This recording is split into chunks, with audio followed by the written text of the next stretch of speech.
Hello guys, how are you all? Welcome back to my channel. So, today we are gonna see, what if Gohan kept training after the Cell Saga? Subscribe if you enjoyed the video. And also check the description. So let's begin the story. The morning sun crept through the curtains of the Sun family home, casting long golden shadows across Gohan's bedroom floor. He lay tangled in his sheets, sweat beading on his forehead despite the cool spring air filtering through his open window. His fingers clutched the fabric as his body twitched involuntarily, trapped in the throes of another nightmare. In his dream, he stood on the cracked tiles of the Cell Games arena. The smell of scorched earth filled his nostrils. His father's hand rested on his shoulder, warm and reassuring. "I'm proud of you, Gohan," Goku said, his voice carrying that familiar cheerfulness that had defined every moment of his life. "You did it. You saved everyone." Gohan turned to face his father, but something was wrong. Goku's smile was fading, pixel by pixel, like a photograph left too long in the sun. The warmth in his eyes dimmed, replaced by something Gohan had never seen there before: disappointment. "Dad?" Gohan's voice cracked. He was 11 years old again, small and uncertain. "You're letting it slip away," Goku said, his form beginning to dissolve. "All that power, all that potential. You're just going to throw it away." "No!" Gohan reached out, but his fingers passed through his father's fading body like smoke. "I gave my life so you could protect them, Gohan. Was it for nothing?" Goku's voice echoed as he disappeared completely, leaving Gohan alone on that broken battlefield. The sky above turned blood red. In the distance, he could hear screaming, his mother, Piccolo, his friends, all crying out for help he couldn't provide. "I'm not strong enough," Gohan shouted into the void. "Dad, come back. I need you," silence answered him. Then, from the shadows, a figure emerged. It wore Cell's face, but spoke with 1,000 voices. "He's gone, boy. And you've already forgotten what it means to fight, what it means to protect. You've grown weak, soft, useless." The creature lunged, and Gohan could only watch, paralyzed, as, "Gohan! Gohan, wake up!" His eyes snapped open. Chi-Chi stood in his doorway, her expression caught between concern and exasperation. The morning light behind her gave her an almost angelic silhouette, though the wooden spoon in her hand somewhat undermined the effect. "You're going to be late for breakfast," she said, her voice softening when she saw the state of him. "Another nightmare?" Gohan sat up slowly, running a hand through his sweat-dampened hair. At 14 years old, he was already taller than his mother, his frame beginning to show the lean muscle that came from Saiyan genetics. 6 months had passed since the Cell Games, 6 months since he'd watched his father sacrifice himself to save the Earth, and the nightmares hadn't gotten any better. "I'm fine, Mom," he said, forcing a smile that didn't quite reach his eyes. "Just weird dreams. I'll be down in a minute." Chi-Chi lingered in the doorway, studying him with that penetrating maternal gaze that seemed to see straight through any lie he might attempt. Finally, she nodded and retreated downstairs, though Gohan could hear her muttering about that awful fighting and "my poor baby" as she went. He sat on the edge of his bed for a long moment, staring at his hands. These hands had killed Cell. These hands had channeled enough power to vaporize a creature that had terrorized the entire planet. Now they trembled slightly. Whether from the lingering fear of the nightmare or something else, he couldn't say. Was it for nothing? His father's words, Dreamfather's words, echoed in his mind. Gohan stood and walked to his window, looking out over the peaceful landscape of Mount Pauzi. Birds sang in the trees. A gentle breeze rustled the leaves. Everything was serene, perfect, exactly as it should be. So why did he feel so hollow? Breakfast was a quiet affair. Chi-Chi had prepared her usual feast: rice, miso soup, grilled fish, pickled vegetables, and enough other dishes to feed a small army. It was still strange, Gohan thought, to eat breakfast without his father's enthusiastic shouting about how delicious everything was, without the constant need to guard his plate from Goku's wandering chopsticks. "Eat up," Chi-Chi said, settling across from him with her own modest portion. "You need your strength for studying. We're covering advanced calculus today, and then I thought we could move on to European history in the afternoon." Gohan nodded mechanically, bringing rice to his mouth without really tasting it. His mother had thrown herself into his education with renewed fervor after the Cell Games, as if by filling his days with books and learning, she could somehow erase the trauma of what he'd experienced. He understood, even appreciated it on some level. She was trying to give him a normal life, the childhood his father's constant battles had denied him. But normal felt wrong. Normal felt like a betrayal. "Mom," he said suddenly, setting down his chopsticks. "Can I ask you something?" Chi-Chi looked up, immediately attentive. "Of course, sweetheart." "What is it? Do you think Dad would be disappointed in me?" The question hung in the air like a physical thing. Chi-Chi's expression shifted through several emotions in rapid succession: surprise, confusion, and finally, a fierce protectiveness that reminded Gohan exactly where he'd inherited his own determination from. "Disappointed?" She reached across the table and gripped his hand firmly. "Gohan, your father was prouder of you than anything else in his entire life. He told me so, many times. He loved you more than..." Her voice caught slightly. "More than anything. How could you even think such a thing? It's just..." Gohan struggled to put the feeling into words. "He gave his life so I could beat Cell. He believed in me, in my power. But now I'm just sitting here, studying calculus. What if something else attacks Earth?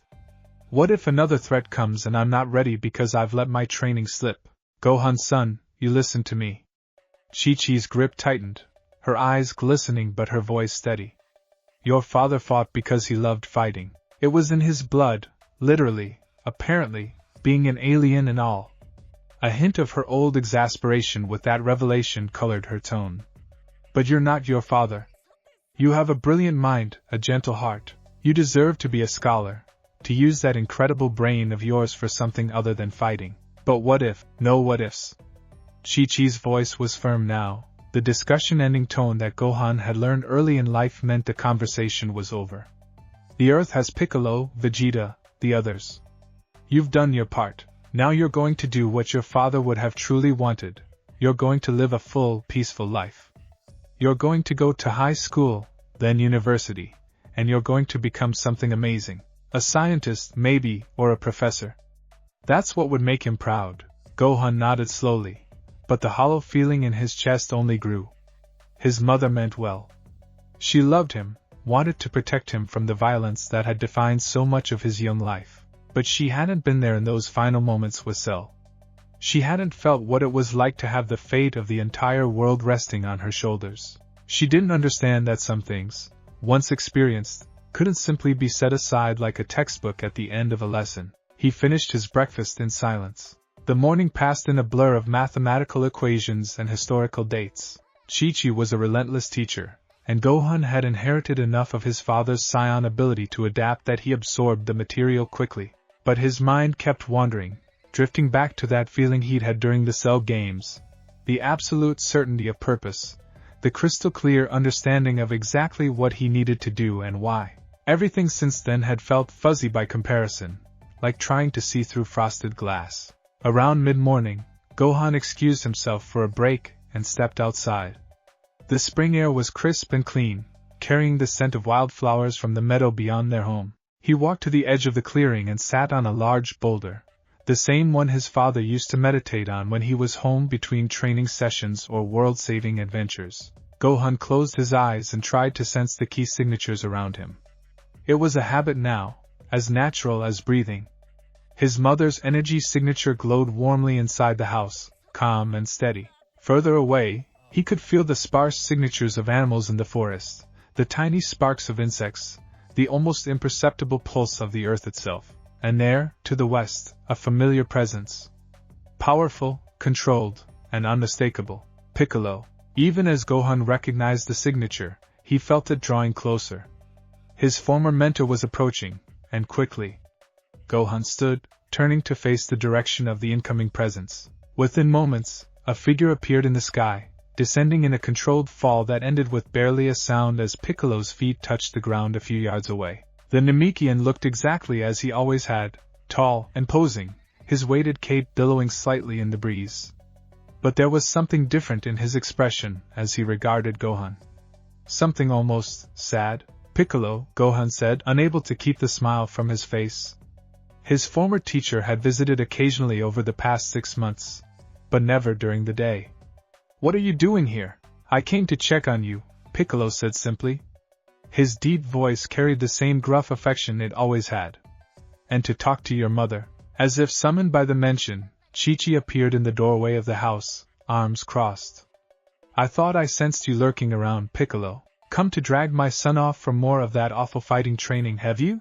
Actually, Piccolo said, stepping past Gohan toward the house, that's exactly why I'm here. May I come in? Chi-Chi's expression darkened, but years of dealing with Goku's various alien and magical friends had taught her at least some hospitality. She stepped aside, gesturing curtly for them to enter. Fine, but if you think I'm going to let you turn my son into another fighting-obsessed, Chi-Chi. Piccolo's voice cut through her building tirade with surprising gentleness. Please.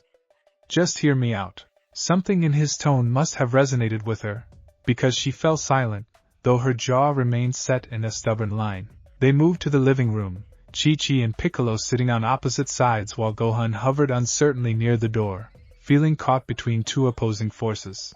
Piccolo was quiet for a moment, seeming to gather his thoughts. When he finally spoke, his words were measured and careful. Chi-Chi, I know you want Gohan to have a normal life. I know you lost your husband to fighting, and you don't want to lose your son the same way. I understand that, and I respect it. But? Chi-Chi's voice was icy. But Gohan isn't normal, Piccolo continued, meeting her gaze steadily. I don't say that to be cruel. I say it because it's the truth. He's half Saiyan, with power that surpasses anything this planet has ever seen. More than that, he has something that even Goku never really had, the ability to think strategically, to analyze and adapt. He's a warrior and a scholar, and trying to suppress half of his nature isn't going to make him happy or safe. He's 14 years old, Chi-Chi said, her voice rising. He should be worried about school and friends and normal teenage things. Not whether some other monster is going to attack the Earth. I agree. Piccolo's response clearly caught her off guard. He should have those things. He should have friends, education, a future beyond fighting. But that doesn't mean he has to give up his training entirely. It's a slippery slope, Chi-Chi argued, though Gohan noticed her tone had lost some of its sharp edge. First it's a little training, then it's more and more, and before you know it, he's just like Goku, always running off to fight some new threat, never home, always. Her voice cracked slightly. Always in danger. Gohan felt his chest tighten. He'd known his mother grieved for his father, but she rarely let the full weight of that grief show. Piccolo was silent for a long moment. When he spoke again, his voice carried a weight of understanding that Gohan had rarely heard from him. Goku was my friend. Despite everything between us in the beginning, despite the fact that I tried to kill him more than once, he became someone I trusted. Someone I respected. And you're right, he was always running toward the next fight, the next challenge. But that's because Goku fought for the love of fighting itself. He turned his attention to Gohan. But this one is different. Gohan doesn't love fighting. He never has. He fights because he wants to protect people. There's a difference, Chi-Chi.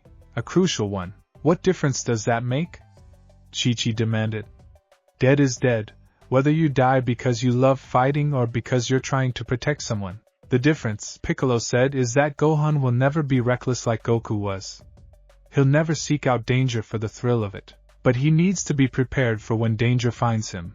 And it will find him, Chi-Chi. The Earth is known across the galaxy now. Frisia's forces know we're here. Who knows what other threats might come?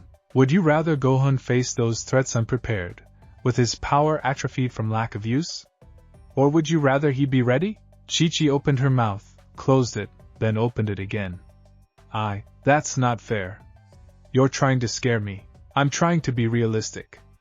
Piccolo leaned forward, his expression intense. I'm not asking you to send him off to fight. I'm asking you to let him train for a few hours in the morning. Let him maintain his strength, his skills. Let him be ready. The rest of the day, he can study all the calculus and history you want. He can have both, Chi-Chi. He can be both the scholar and the warrior. The room fell silent. Gohan watched his mother's face cycle through emotions, anger, fear, grief, and finally, reluctant consideration. She looked at him, really looked at him, and he saw the moment she recognized something in his expression. "You want this," she said softly. "Don't you? You want to keep training." Gohan swallowed hard. Lying to his mother had never worked, and he wasn't about to start now. "I do," he admitted. "I have these nightmares, Mom. Every night. I see Dad, and he's disappointed because I'm letting everything he sacrificed for me go to waste. I feel lost. Like I'm drifting without purpose. When I was training, when I was fighting, I knew exactly who I was and what I was supposed to do. Now I just feel hollow," Piccolo supplied quietly. "Yeah," Gohan breathed. "Hollow." Chi-Chi's eyes glistened with unshed tears. She stood abruptly, walking to the window and staring out at the peaceful landscape. When she spoke, her voice was thick with emotion. "I just wanted you to have a choice. Your father never really had a choice. He was born a Saiyan, raised to fight, and he loved every minute of it. But I wanted you to choose your own path." "I am choosing," Gohan said, moving to stand beside her. "I want to study. I want to learn and go to university, and do all those things you've planned for me. I want that future, Mom, but I also want to be ready. I want to be able to protect you, and Krillin, and Bulma, and everyone else. I want to honor what Dad gave his life for. Please." Chi-Chi turned to face him, and Gohan was shocked to see tears streaming down her face. She reached up and cupped his cheek with her hand. "When did you get so tall? When did you start sounding so much like him, Mom?" She pulled him into a fierce hug, and Gohan wrapped his arms around her, feeling her shake with silent sobs. "I'm so scared," she whispered. "I'm so scared of losing you too." "You won't," Gohan promised. "I'll be careful. I'll be smart. I'm not Dad, I won't go looking for fights. But I need to be ready. Please understand." After what felt like an eternity, Chi-Chi pulled back, wiping at her eyes. She looked past Gohan to where Piccolo still sat, watching the exchange with his characteristic stoic patience. "You'll look after him? You'll make sure he doesn't do anything stupid?" "Always," Piccolo said without hesitation. "I've been watching over him since he was 4 years old. I'm not about to stop now." Chi-Chi took a deep, shuddering breath, then nodded. "Fine. Mornings. You can train in the mornings." But she held up a finger, her voice regaining some of its usual firmness. "The moment you start falling behind in your studies, the training stops. Understood?" "Understood." Gohan couldn't keep the excitement from his voice. "Thank you, Mom. Thank you so much. Don't make me regret this," she muttered, but there was a hint of a smile on her face despite the tears. "Now, Piccolo, would you like some tea? I suppose if you're going to be training my son every morning, we should be civil about it." "Tea would be acceptable," Piccolo said, and Gohan could have sworn he saw the corner of the Namekian's mouth twitch upward. That evening, after a surprisingly pleasant afternoon where his mother had actually managed to coax a conversation about meditation techniques out of Piccolo, relating to mental discipline and focus, which she deemed acceptable topics, Gohan lay in bed staring at the ceiling. His mind was racing, playing out the events of the day over and over. He was going to train again. Really train, not just the occasional kata or meditation session when his mother wasn't looking. The hollow feeling in his chest had lessened, replaced by something that felt almost like hope. But it wasn't just about the training, he realized. It was about purpose. About having a direction, a path forward that honored both who he was and who he wanted to become. Gohan closed his eyes and thought about his father. Not the nightmare version that disappointed him, but the real Goku. The one who'd smiled even as he chose to sacrifice himself. The one who'd believed in Gohan when Gohan couldn't believe in himself. "I'll make you proud, Dad," he whispered into the darkness. "I'll protect them. All of them. I promise." As if in response, a gentle breeze drifted through his open window, carrying the scent of night-blooming flowers. Gohan imagined he could feel his father's presence in that breeze, warm and approving. Maybe it was his imagination. Maybe it was real. In the end, it didn't matter. What mattered was the promise. And Gohan's son never broke his promises. The next morning, Gohan woke before dawn. Not from a nightmare this time, but from pure anticipation. He dressed quickly in the gi Piccolo had given him years ago. It was getting a bit small, he noticed, but it would do for now, and slipped out of the house as quietly as he could manage. The world was still dark, the sun just beginning to paint the eastern horizon with hints of pink and gold. Gohan took a moment to appreciate the beauty of it, the peaceful stillness of the world before it woke. This was what he was protecting. This quiet, simple beauty that most people never stop to appreciate. Punctual. Good. Gohan spun to find Piccolo standing on the roof of the house, silhouetted against the lightning sky. How the Namekian had managed to get up there without Gohan sensing him was a mystery. But then again, Piccolo had always been good at that. Where are we training? Gohan asked, unable to keep the eagerness from his voice. Follow me, Piccolo said, and then he was off, shooting into the sky like a green comet. Gohan grinned and followed, powering up just enough to fly effortlessly in Piccolo's wake. They flew north, away from the house and deeper into the wilderness. The landscape blurred beneath them, forests giving way to rocky hills, then to a vast expanse of wasteland that Gohan vaguely remembered from one of his father's old stories about fighting Vegeta. Piccolo descended in the center of the wasteland, landing lightly on the cracked, barren ground. Gohan touched down beside him, looking around at the desolate landscape. There was nothing here for miles. No trees, no animals, no people. Just endless broken earth and distant mountains. Perfect place to cut loose without worrying about collateral damage, Piccolo explained. Now, before we start, I want to know something. When you fought Cell, you transformed Super Saiyan 2, as Vegeta has been calling it. Have you been able to access that form since then? Gohan shook his head. I've tried a few times when Mom wasn't looking, but nothing. It's like I can't find the trigger anymore. The trigger was rage, Piccolo said. Specifically, rage itself for hurting Android 16. But rage isn't sustainable, and it's not reliable. If you're going to maintain this level of power, you need to learn to access it through control, not emotion. Is that even possible? Gohan asked doubtfully. Your father learned to maintain Super Saiyan as a natural state, Piccolo pointed out. He trained his body to treat it as the baseline, removing the strain and the energy drain. You can do the same with Super Saiyan 2, but it'll take work. Lots of work. Gohan felt a thrill of excitement run through him. I'm ready, we'll see. Piccolo removed his weighted cape and turban, letting them fall to the ground with impacts that suggested they weighed considerably more than they appeared. First, show me your regular Super Saiyan form. Let's see how much you've retained. Gohan took a breath, centering himself. The transformation had become second nature over the years, especially after the training in the hyperbolic time chamber. He reached for that familiar spark of energy deep within his core and let it expand. Golden light erupted around him. His hair stood up and bleached to blonde, his eyes shifting to teal. Energy crackled around his aura like lightning. Even in this base Super Saiyan form, he could feel the power coursing through him, vast and waiting to be directed. Piccolo nodded approvingly. Good. Now push it. Reach for that next level. Don't try to get angry. Anger is just another form of passion, another form of energy. Find the same kind of energy in something else. Determination. Purpose. Whatever works for you. Gohan closed his eyes, pushing his power higher.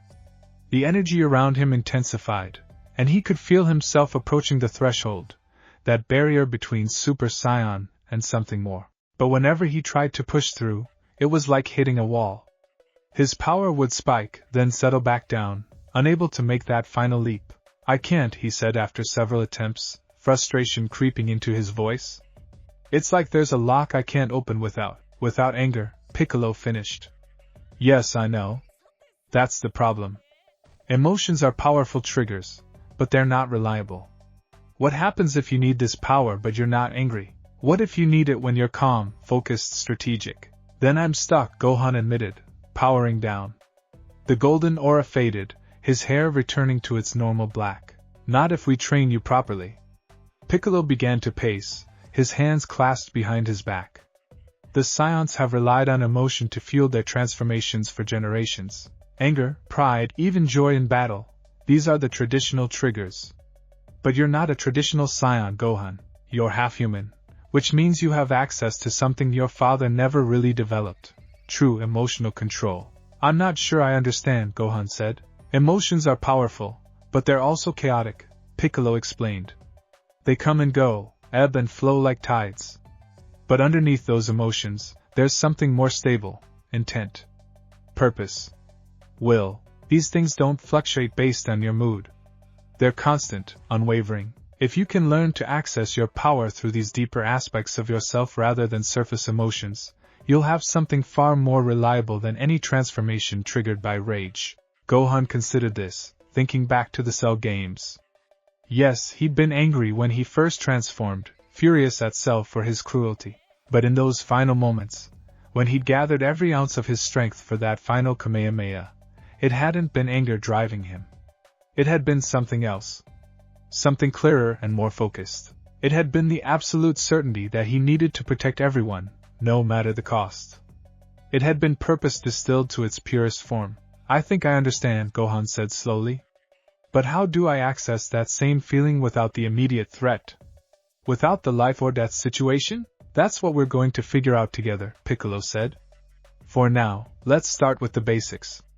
We're going to rebuild your foundation, strengthen your control over your regular Super Saiyan form. Once that's solid, we'll work on pushing beyond it.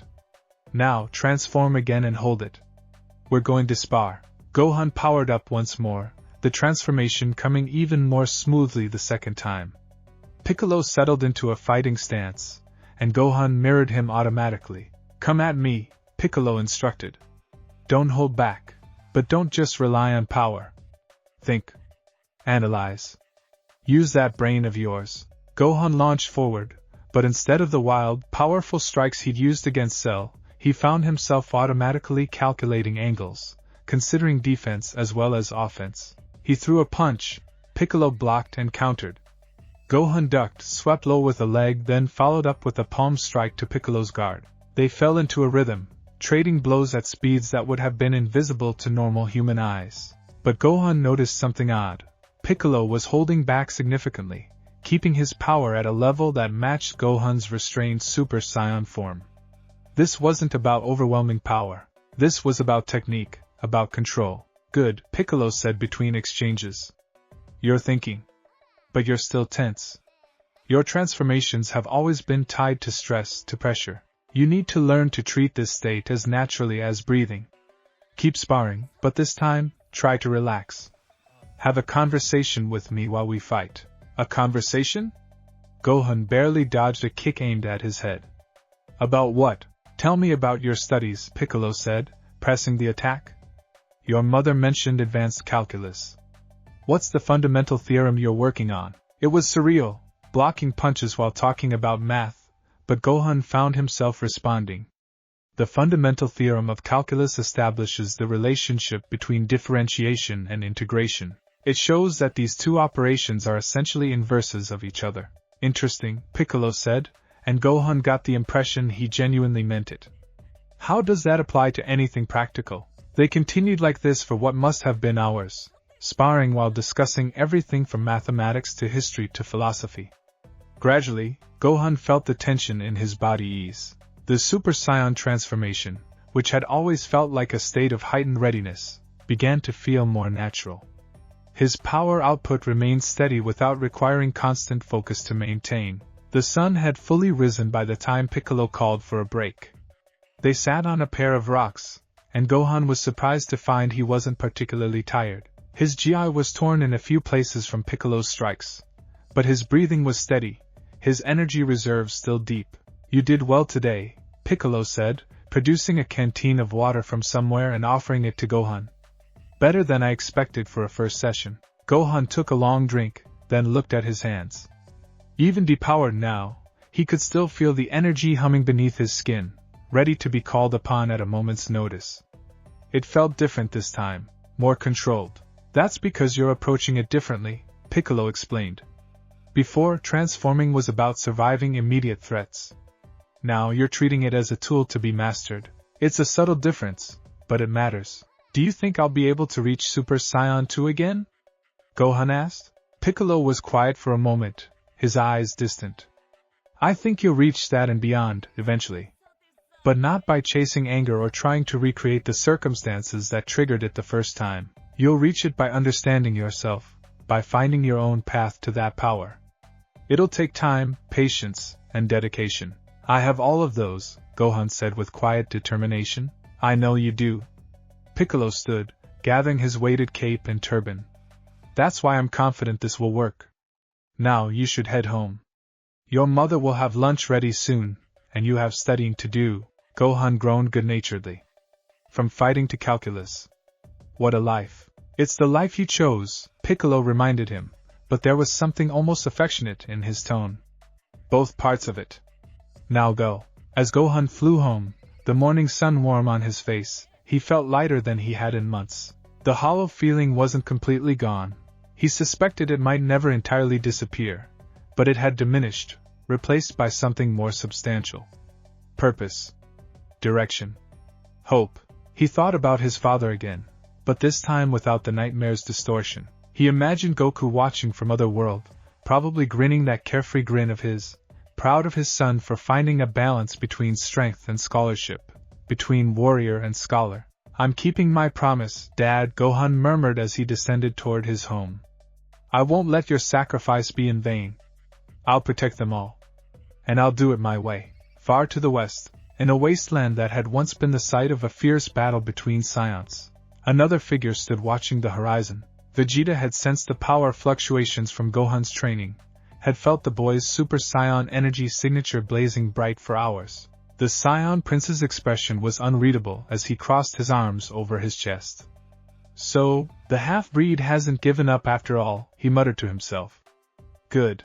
I was beginning to think I'd be stuck with just Kakarot's memory to chase. He powered up, his own golden aura erupting around him as he transformed into Super Saiyan. His power was formidable, refined through countless hours of training in the years since returning from space. But he could still remember the feel of Gohan's power at the Cell Games, that transcendent strength that had eclipsed everything Vegeta himself had achieved. Keep training, boy, Vegeta said to the wind. Push yourself. Because I won't stop until I've surpassed you, until I've proven that the Prince of all Saiyans is the strongest of our race, pure-blooded or otherwise. But even as he spoke the words, there was something in Vegeta's expression that wasn't quite rivalry.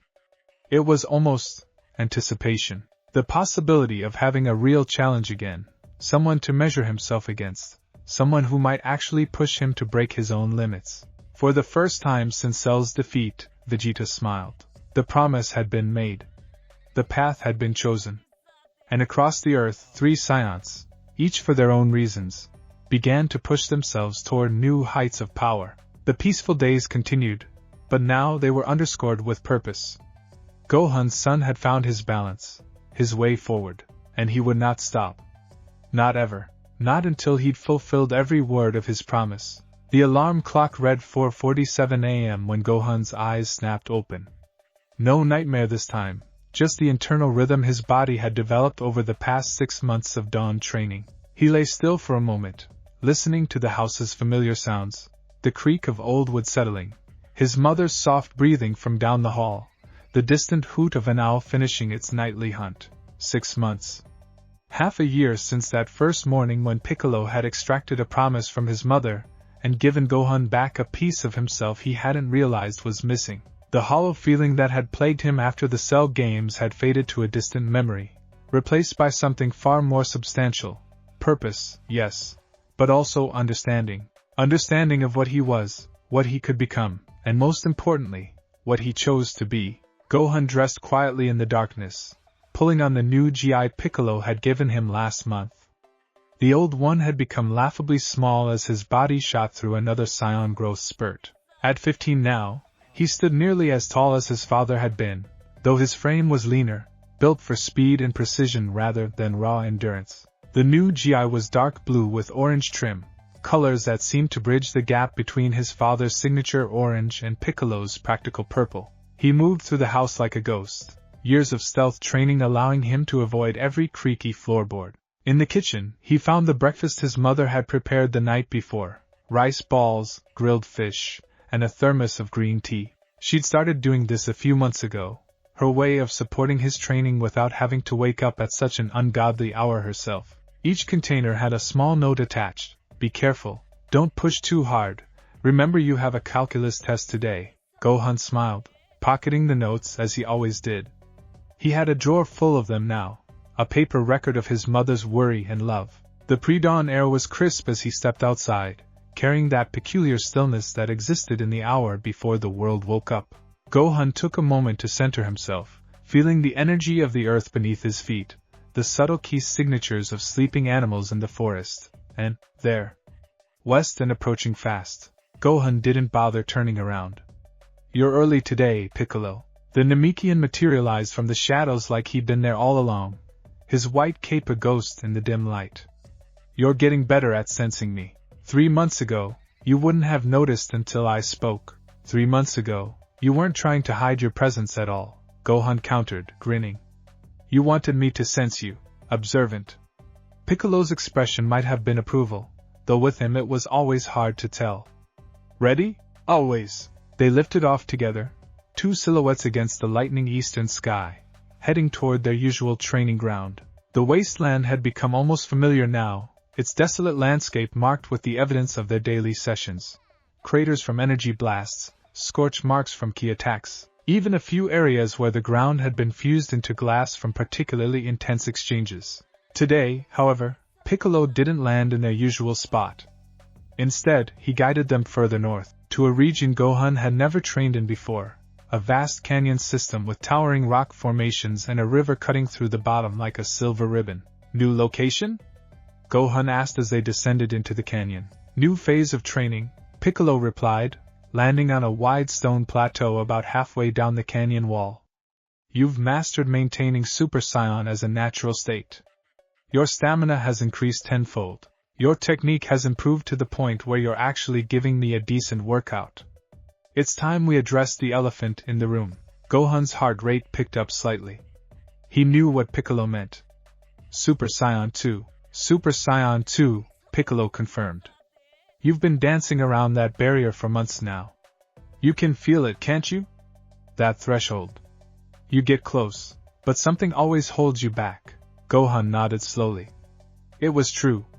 In their sparring sessions, particularly intense ones, he'd felt himself approaching that edge, the space where Super Saiyan ended and something more began. But every time he reached for it, consciously tried to break through, it slipped away like water through his fingers. "I thought maybe with enough time, enough training, it would just happen," Gohan admitted. "It won't." Piccolo settled into a cross-legged sitting position, gesturing for Gohan to do the same. "Not the way you're approaching it. The first time you transformed, it was pure emotion, rage at Cell, desperation to protect everyone.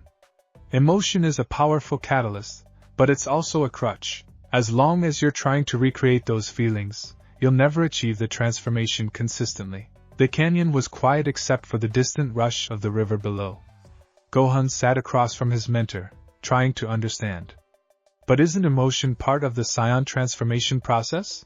Dad said anger was the key to Super Saiyan. "For the first transformation, yes," Piccolo agreed. "But your father also learned to move beyond that initial trigger. He trained himself to maintain Super Saiyan without constant anger, treating it as a natural state. You've already accomplished that. Now you need to do the same thing for the next level. Find a way to access it through something deeper and more stable than emotion." "You keep saying that, but I still don't really understand what you mean," Gohan said, frustration creeping into his voice. "What's deeper than emotion?" Piccolo was quiet for a long moment, his eyes distant. When he spoke, his voice carried a weight of hard-earned wisdom. "Intent. Purpose. The fundamental truth of who you are and what you stand for. Emotions are waves on the surface of the ocean. They come and go, rise and fall. But underneath all that, there's a current. Deep, powerful, constant. That's what you need to tap into." Gohan closed his eyes, trying to feel what Piccolo was describing. "How do I find that current?" "By understanding yourself," Piccolo said. "Why do you fight, Gohan? Not what emotion drives you in the moment of battle, but why? What is the fundamental reason you train every morning, push yourself every day?" The question should have been simple, but Gohan found himself struggling to articulate an answer. To protect people. To honor Dad's sacrifice. To be ready for the next threat. Those are good reasons, Piccolo acknowledged. But they're all external. They're about other people, other situations.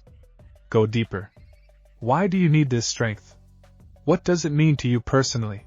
Gohan sat with the question, letting it turn over in his mind. Images flickered through his thoughts. His father's sacrifice, the Cell games, the look on his mother's face when she'd agreed to let him train, the peaceful mornings before the world woke up, the feeling of power flowing through him like a river finding its course. I don't know if I can put it into words, he finally said. Then don't use words, Piccolo instructed. Just feel it. Find that truth inside yourself and hold on to it. Then transform. But don't reach for power. Reach for that truth. Let the power be a consequence, not the goal. It sounded almost mystical, which was odd coming from Piccolo. But Gohan trusted his mentor. He took a deep breath, centering himself, and began to search inward. The meditation techniques Piccolo had taught him over the years made it easier. Gohan let his consciousness sink below the surface thoughts, past the emotions and memories, down to something quieter and more fundamental. He found himself remembering things he hadn't thought about in years. Being 4 years old and training with Piccolo for the first time, terrified but determined not to cry. Fighting on Namek, facing Frieza's henchmen despite the overwhelming odds. Those moments in the time chamber when he'd pushed past exhaustion into something transcendent. What connected all those moments? What was the common thread? The answer came not in words but in feeling, a bone-deep certainty that he would not break. No matter what came, no matter what threats emerged or how impossible the odds seemed, he would not break. Not because he was fearless or because he loved fighting, but because breaking meant the people he loved would suffer. And that was simply unacceptable. That was his truth. That was his current. Gohan opened his eyes. I think I found it. Then show me, Piccolo said. Gohan stood, and this time when he reached for his power, he didn't think about anger or desperation. He thought about that unbreakable core, that fundamental refusal to let the people he loved come to harm. He let that truth fill him, let it become more important than the transformation itself. Golden light erupted around him as he shifted into Super Saiyan. But instead of stopping there, instead of hitting that familiar ceiling, Gohan kept reaching. Not up or out, but inward, down into that deep current Piccolo had described. His aura flickered, crackling with electricity. His power spiked, then wavered, then spiked again. He could feel the transformation trying to take hold, but something was still blocking it. Not doubt exactly, but, you're overthinking it. Piccolo's voice cut through his concentration. Stop trying to make it happen. Just be. Just be. Gohan let go of the effort, the striving. He stopped trying to push through the barrier and simply existed in that space of truth he'd discovered. He was Gohan's son. He was a scholar and a warrior. He was his father's legacy and his own person. He would not break. The transformation happened all at once. Lightning exploded around him in a brilliant display. His golden aura took on sharper edges, crackling with barely contained energy. His hair stood even more on end, and he could feel the sheer power coursing through him, not overwhelming like before, not riding the edge of control, but steady. Controlled. Gohan's eyes snapped open, and he saw Piccolo's expression, actual surprise on the Namekian's usually stoic face. I did it, Gohan breathed.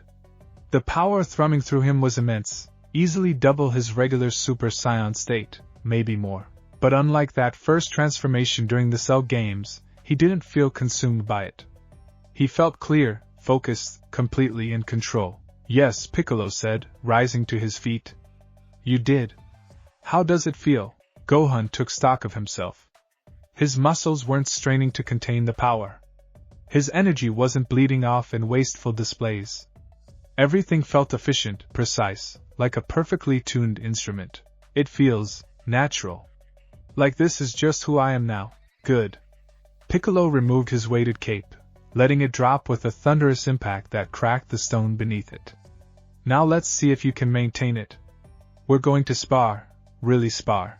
I want you to push this form, test its limits. Find out how long you can hold it, how much power you can channel through it. Understand? Gohan nodded, settling into a fighting stance.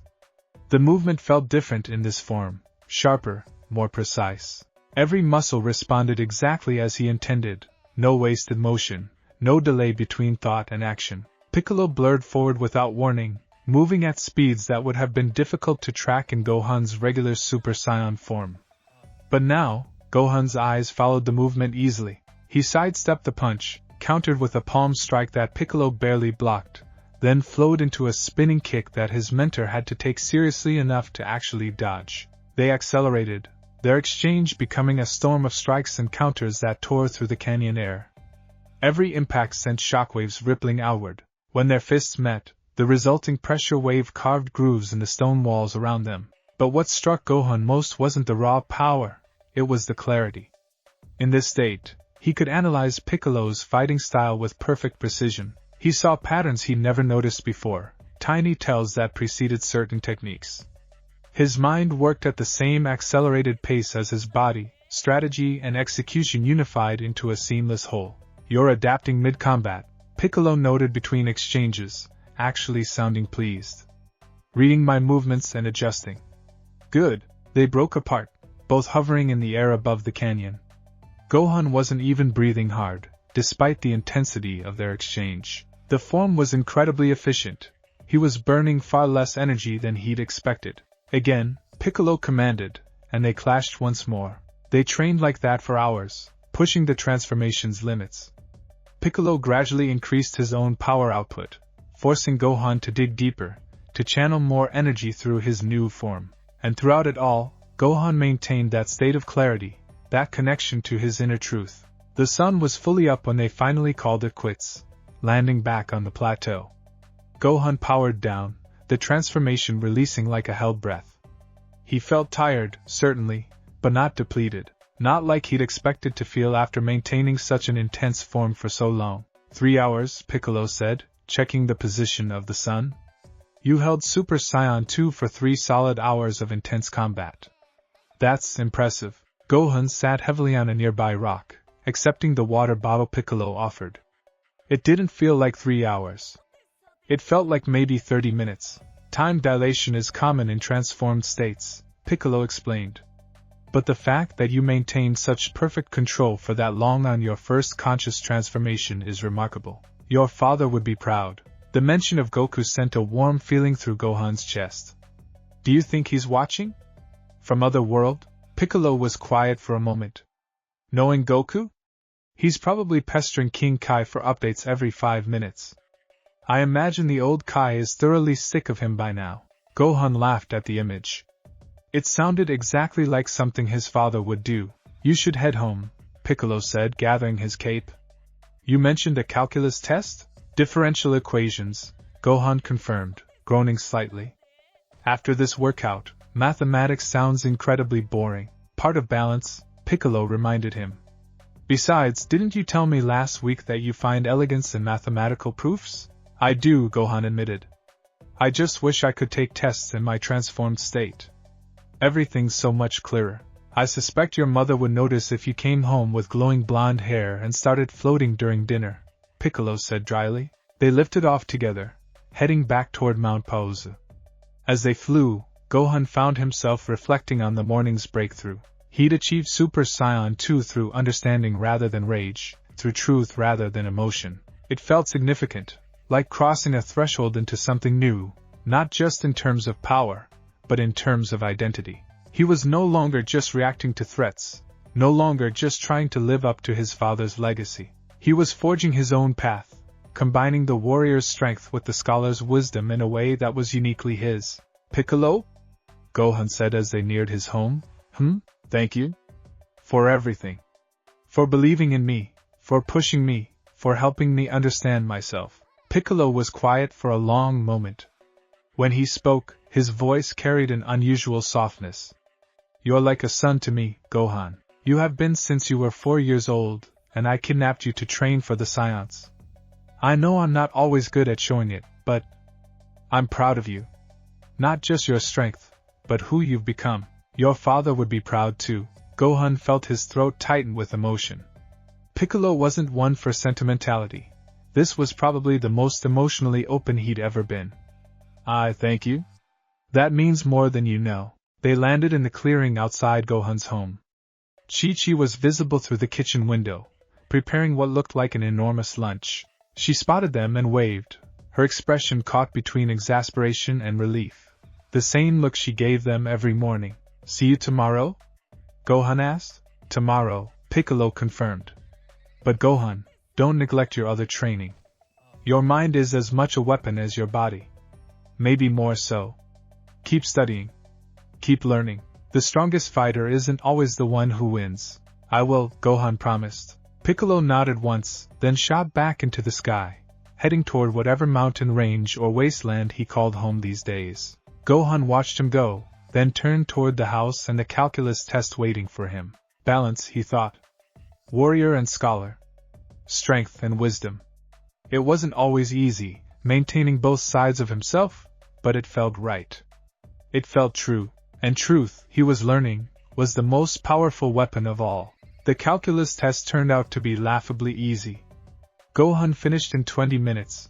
Differential equations were child's play compared to analyzing combat patterns mid-fight, and spent the remaining time doodling energy flow diagrams in the margins of his paper.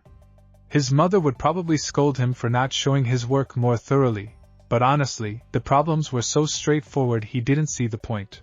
After lunch, a spread that could have fed a small village, though Chi-Chi insisted he needed to keep his strength up, Gohan retreated to his room for what he told his mother was independent study time, which was technically true. He was studying. Just not from textbooks. He sat cross-legged on his bed, entering the meditative state Piccolo had taught him. But instead of focusing on his ki or his power, he turned his attention inward, examining the transformation he'd achieved that morning. Even depowered, he could feel it waiting inside him, not separate or distant, but part of him. Like a muscle he'd always had but never knew how to flex. Could he access it again? Now alone, without Piccolo's guidance? Gohan reached for that deep truth he'd discovered, that unbreakable core of self. It came easier this time, like a path through the forest that became clearer with each passage. He let it fill him, and golden light flickered around him. His hair rippled, wanting to stand up. He felt the transformation beginning, but then his mother's voice drifted up from downstairs, something about needing him to help with chores later, and his concentration broke. The light faded. Gohan opened his eyes, slightly disappointed but not surprised. Meditation was one thing, maintaining focus while dealing with the everyday demands of life was another. He'd need more practice, more time to integrate this new level of power into his daily existence. Still, the fact that he'd felt it, touched it even for a moment, while sitting calmly in his room, that was progress. A knock on his door interrupted his thoughts. Gohan? You have a visitor. Visitor? Gohan wasn't expecting anyone. He opened his door to find his mother standing there with an expression he couldn't quite read, somewhere between amusement and concern. It's Vegeta, she said, lowering her voice. He's in the backyard. He says he needs to talk to you about Saiyan matters, whatever that means. I swear, between you and your father's old friends, I'll never have a normal household. Vegeta? Gohan's surprise must have shown on his face because his mother sighed. Go on then. But be back before dinner. And if he tries to blow anything up, you tell him I'll have words with Bulma. Gohan made his way downstairs and out the back door, wondering what could have brought the Prince of Saiyans to his home. Vegeta stood in the middle of the yard, arms crossed, his expression set in its usual scowl. He wore training clothes, a dark blue bodysuit under white armor, and his power level, even suppressed, made the air around him feel heavy. Vegeta, Gohan greeted cautiously. They weren't enemies, exactly, but they'd never been particularly close either. My mom said you wanted to talk? I felt it this morning, Vegeta said without preamble. Your power. That transformation. Super Saiyan 2. You've achieved it. Gohan blinked, caught off guard by the direct approach. Ah, yes. This morning, during training with Piccolo. Show me. It wasn't a request. Vegeta's eyes were intense, almost hungry. Gohan recognized that look. He'd seen it on his father's face sometimes. That Saiyan drive to test oneself against others, to push beyond limits. Here? My mom will. I don't care about your mother's decorative gardens, Vegeta interrupted. Show me the transformation. Now, Gohan hesitated, then nodded. If he powered up carefully, kept his energy controlled, it should be fine. He closed his eyes, reaching for that inner truth again. It came smoothly now, flowing through him like water finding its level. The transformation took hold. Golden light, crackling electricity, the sharp-edged aura of Super Saiyan 2. Gohan opened his eyes to find Vegeta studying him with an intensity that was almost clinical. Interesting, the Saiyan Prince murmured. Your power level in this state. It rivals what mine was at Super Saiyan 2 during the Cell games. Perhaps exceeds it slightly. And you achieved this through training rather than desperation? Through understanding, Gohan corrected, then powered down before his mother could look out a window and have a heart attack. Piccolo's been helping me find a way to access the transformation through something more stable than emotion. Understanding, Vegeta repeated, his tone making it sound like a foreign concept. How very like you, half-breed. Always overthinking everything. There was no real venom in the words, Gohan noted. If anything, Vegeta sounded almost impressed. Why are you here, Vegeta? Gohan asked directly. You didn't come all this way just to confirm what you already sensed. Vegeta was quiet for a long moment, and Gohan could see him wrestling with something internally. Finally, the prince spoke, his voice carrying an unusual weight. I've spent the last year training obsessively, every day, pushing myself to surpass my limits, to achieve what you managed during the Cell games. And I have achieved Super Saiyan 2, weeks ago, in fact. That was news to Gohan. That's great, Vegeta. So we're both. But it's not enough, Vegeta cut him off, his hands clenching into fists. Don't you see? We're already at the same level you were when you defeated Cell, which means we're only as strong as a threat from a year ago. What happens when something stronger comes? What happens when we face an enemy that makes Cell look like a weakling? The question hung in the air, heavy with implication. Gohan had thought about this, of course. He thought about it every time he trained, every time he pushed his limits.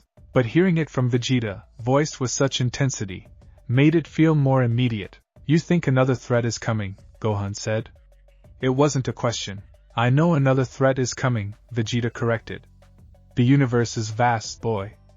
Frieza wasn't the strongest being in existence. He might not have even been in the top 10. Beerus, the god of destruction, wakes periodically to judge worlds. There are countless other races, other fighters, other dangers we haven't even imagined yet. Super Saiyan 2 won't be enough forever. So what are you suggesting? Gohan asked. Training, Vegeta said simply. Real training. The Namekian is competent, but he's not a Saiyan. He doesn't understand our biology, our potential for growth through combat. I propose we train together, spar regularly, push each other to new heights. Kakarot may be gone, but his son remains. You have his potential, perhaps more. Together, we can reach levels of power that our race has never achieved. Gohan stared at Vegeta, trying to process this unexpected proposition. The Prince of Science, proud and solitary, was asking to train with him? It felt surreal. What about Piccolo? Gohan asked. I train with him every morning. That's not going to change. I'm not asking you to stop training with the Namekian, Vegeta said, his tone suggesting it pained him to be reasonable. I'm suggesting additional sessions. Once or twice a week. You need to fight someone who can truly challenge you, someone who fights like a Saiyan. The Namekian teaches you control and technique, valuable things, I admit, but I can teach you how to break through your limits, how to push past barriers you didn't even know existed. Gohan considered this carefully. Training with Vegeta would be completely different from training with Piccolo. Where Piccolo emphasized control and understanding, Vegeta would push for raw power and the thrill of combat. It would be intense, probably painful, and definitely challenging. It also might be exactly what he needed. Okay, Gohan said finally. Once a week. But we do it somewhere far from populated areas, and we set ground rules. No trying to kill each other, no destroying the environment unnecessarily, and we stop if either of us is actually in danger. Vegeta's eye twitched slightly at the ground rules, but he nodded. Fine. Though I should warn you, I don't hold back. If you can't handle intensity, you should stay with your Namekian babysitter. I can handle intensity, Gohan said calmly. The question is, can you handle being challenged by a half-breed? For a moment, Vegeta's expression was unreadable. Then, surprisingly, he smirked, a real smile, not the usual sneer. Perhaps you have more of your father in you than I thought, boy. Very well, this Saturday at dawn. I'll find you. Be ready. Vegeta lifted off without another word, shooting into the sky and disappearing in seconds. Gohan stood in the backyard, trying to process what had just happened. He'd agreed to train with Vegeta, who'd tried to destroy the Earth, who'd let Cell achieve his perfect form, who'd spent most of Gohan's life viewing him as an inferior half-breed. Yet there had been something almost respectful in Vegeta's tone. Not friendly, perhaps never that, but respect nonetheless. Gohan? His mother's voice called from the house. Was that Vegeta leaving? What did he want? Just Saiyan stuff, Mom, Gohan called back, heading toward the house. Nothing to worry about. As he stepped inside, already preparing for the inevitable interrogation, Gohan found himself smiling.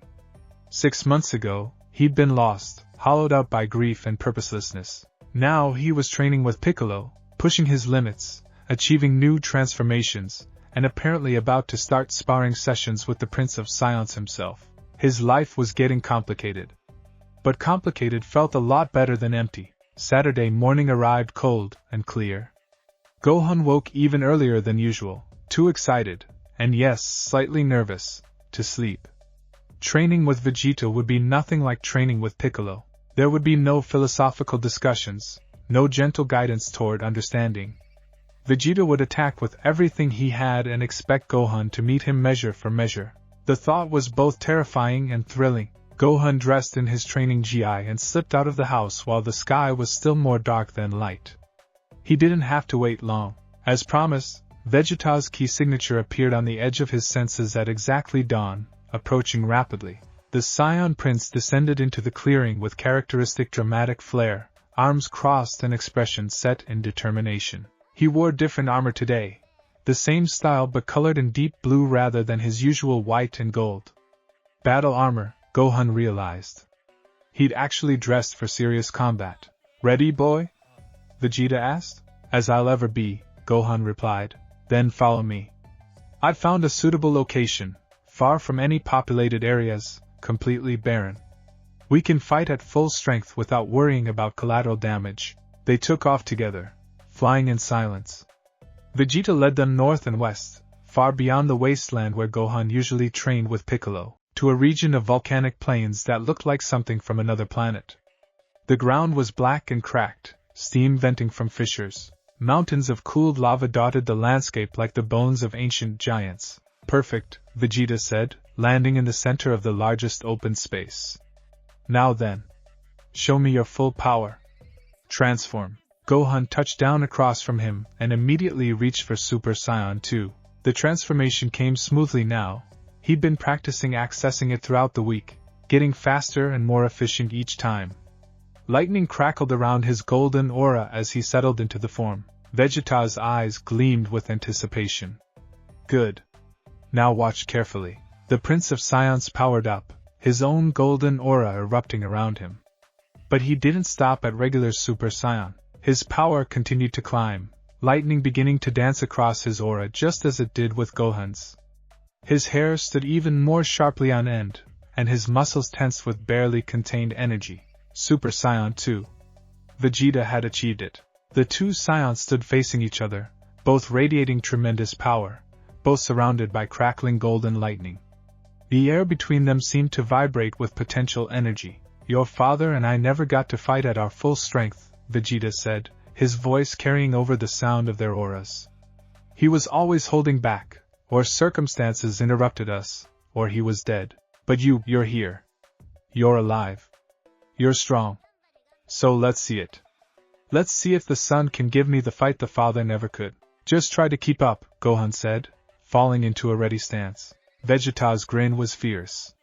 That's the spirit. They exploded toward each other. The impact of their initial clash sent shockwaves rippling across the volcanic plains. Magma geysers erupted from nearby fissures. The ground beneath their feet cracked and cratered, and they were just getting started. Vegeta fought nothing like Piccolo.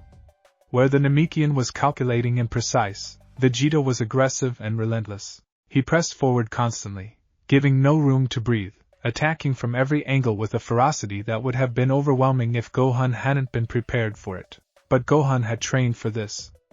His sessions with Piccolo had taught him to read opponents, to analyze fighting styles mid-combat. He could see Vegeta's patterns, the way the prince favored his right side slightly, the tell before he launched into a combination, the microsecond pause before his most powerful strikes. Gohan used that knowledge, slipping past Vegeta's guard to land a solid hit to the ribs. The prince grunted but immediately countered with a devastating uppercut that Gohan barely dodged. They broke apart, both breathing harder now. Not bad, Vegeta admitted grudgingly. You actually made me feel that. Let's see how you handle this. He launched a rapid-fire barrage of ki blasts, dozens of them filling the air like a deadly fireworks display. Gohan weaved through them with practiced grace, his enhanced reflexes allowing him to track each blast's trajectory. One got too close. He batted it aside with his hand, redirecting it harmlessly into the sky. But the blasts were a distraction. Vegeta appeared behind him. When had he moved? And drove a knee into Gohan's back. Pain exploded along his spine, and he went tumbling across the volcanic plain, bouncing twice before catching himself in the air. Rule 1 of Saiyan combat, Vegeta called out, already rushing in for another attack. Never let yourself get distracted. Every attack, every movement, could be a feint. They clashed again, and Gohan understood what Vegeta meant. The prince fought with layers of deception, attacks that looked serious but were setups, feints that masked real strikes, constant misdirection. It was completely different from Piccolo's straightforward, honest fighting style. It was also incredibly effective. Gohan took more hits in this one session than he had in weeks of training with Piccolo.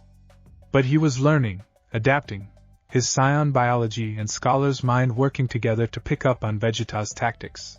By the time they'd been fighting for an hour, he was holding his own, even beginning to predict and counter some of the prince's techniques. Better! Vegeta shouted, blocking a spinning kick that would have taken his head off. You're learning. Now show me more. I know you're holding back. I can feel it. Give me everything. Something in Vegeta's words triggered a response in Gohan. His power surged, lightning intensifying around his aura. He pushed Super Saiyan 2 harder, channeling more energy through it than he had even during his training with Piccolo. The form responded beautifully, the power flowing through him like a river in flood.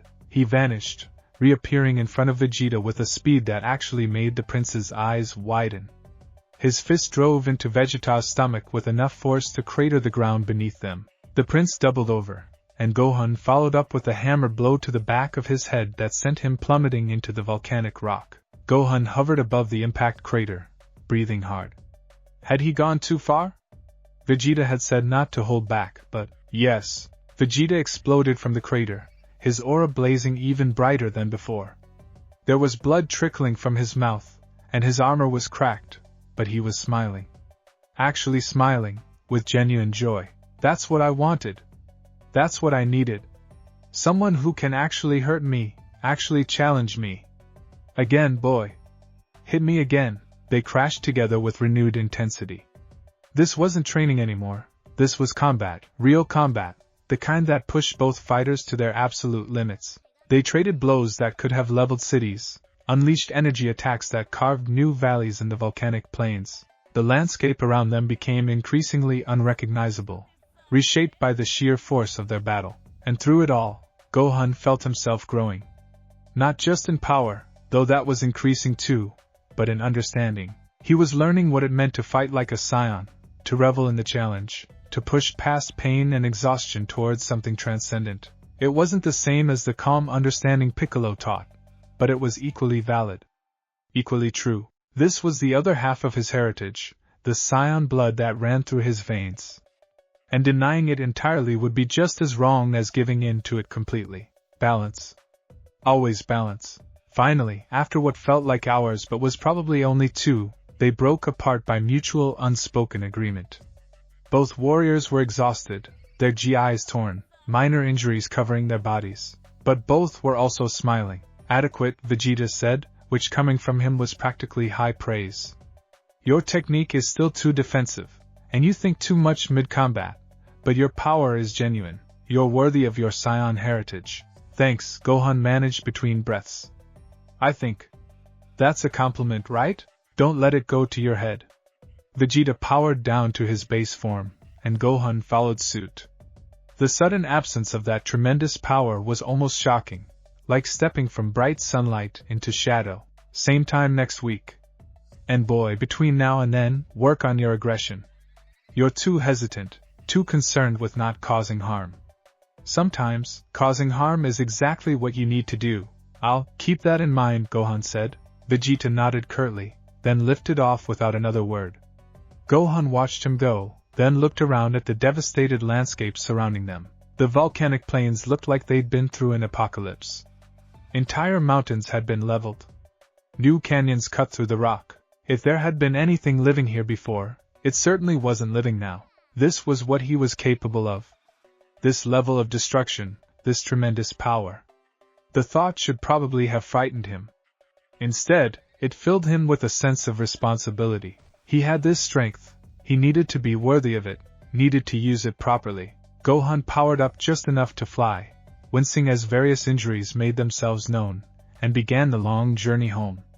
His mother was going to have questions about his torn GI and various bruises. He'd have to come up with a convincing story.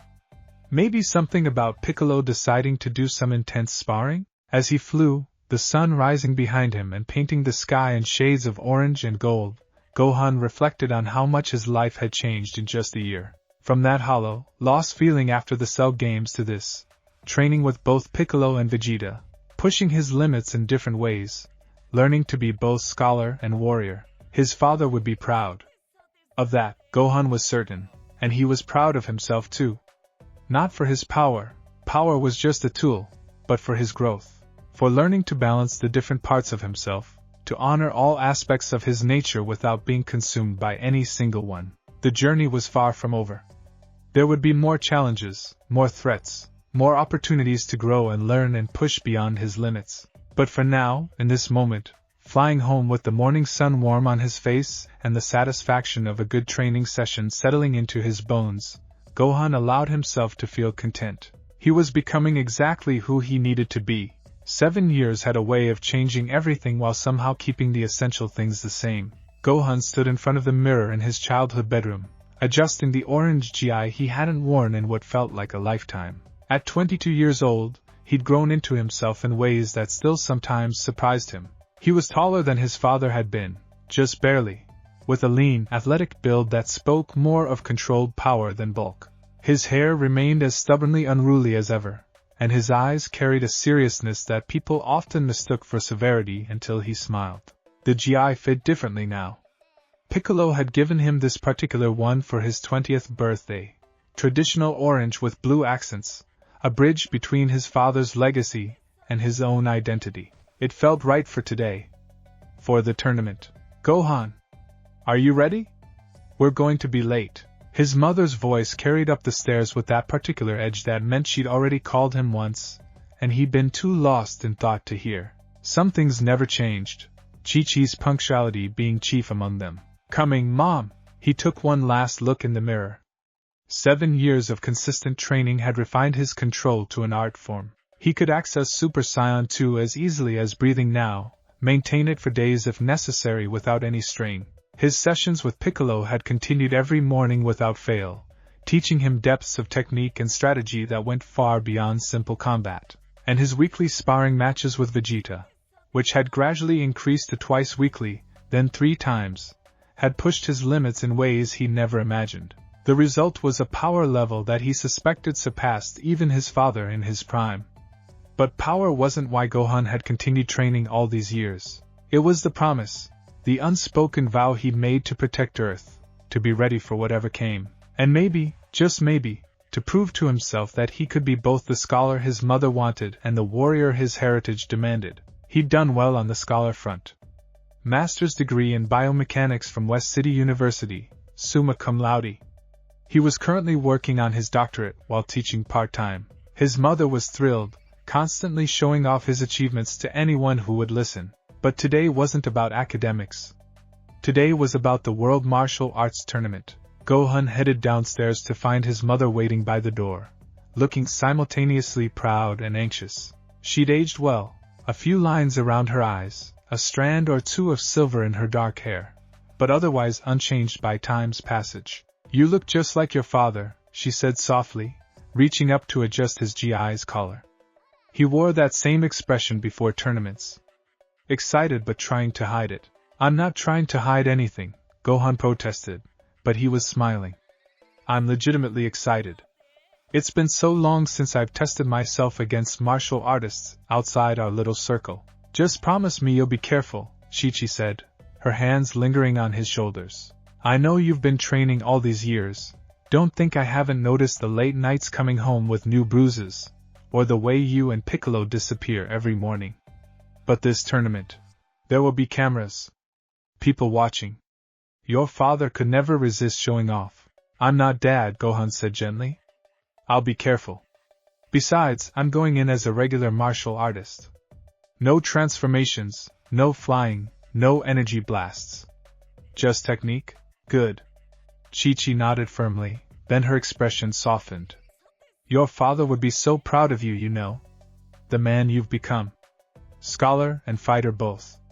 He always said you'd surpass him someday. Gohan felt his throat tighten with emotion. Even after 7 years, mentions of his father could still hit unexpectedly hard. Thanks, Mom. That means a lot. They flew to the tournament grounds.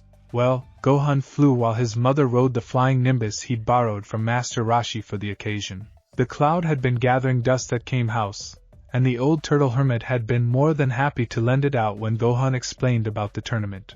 The stadium came into view over the horizon, a massive structure that looked like it could hold tens of thousands of spectators. Even from a distance, Gohan could sense the key signatures gathering there.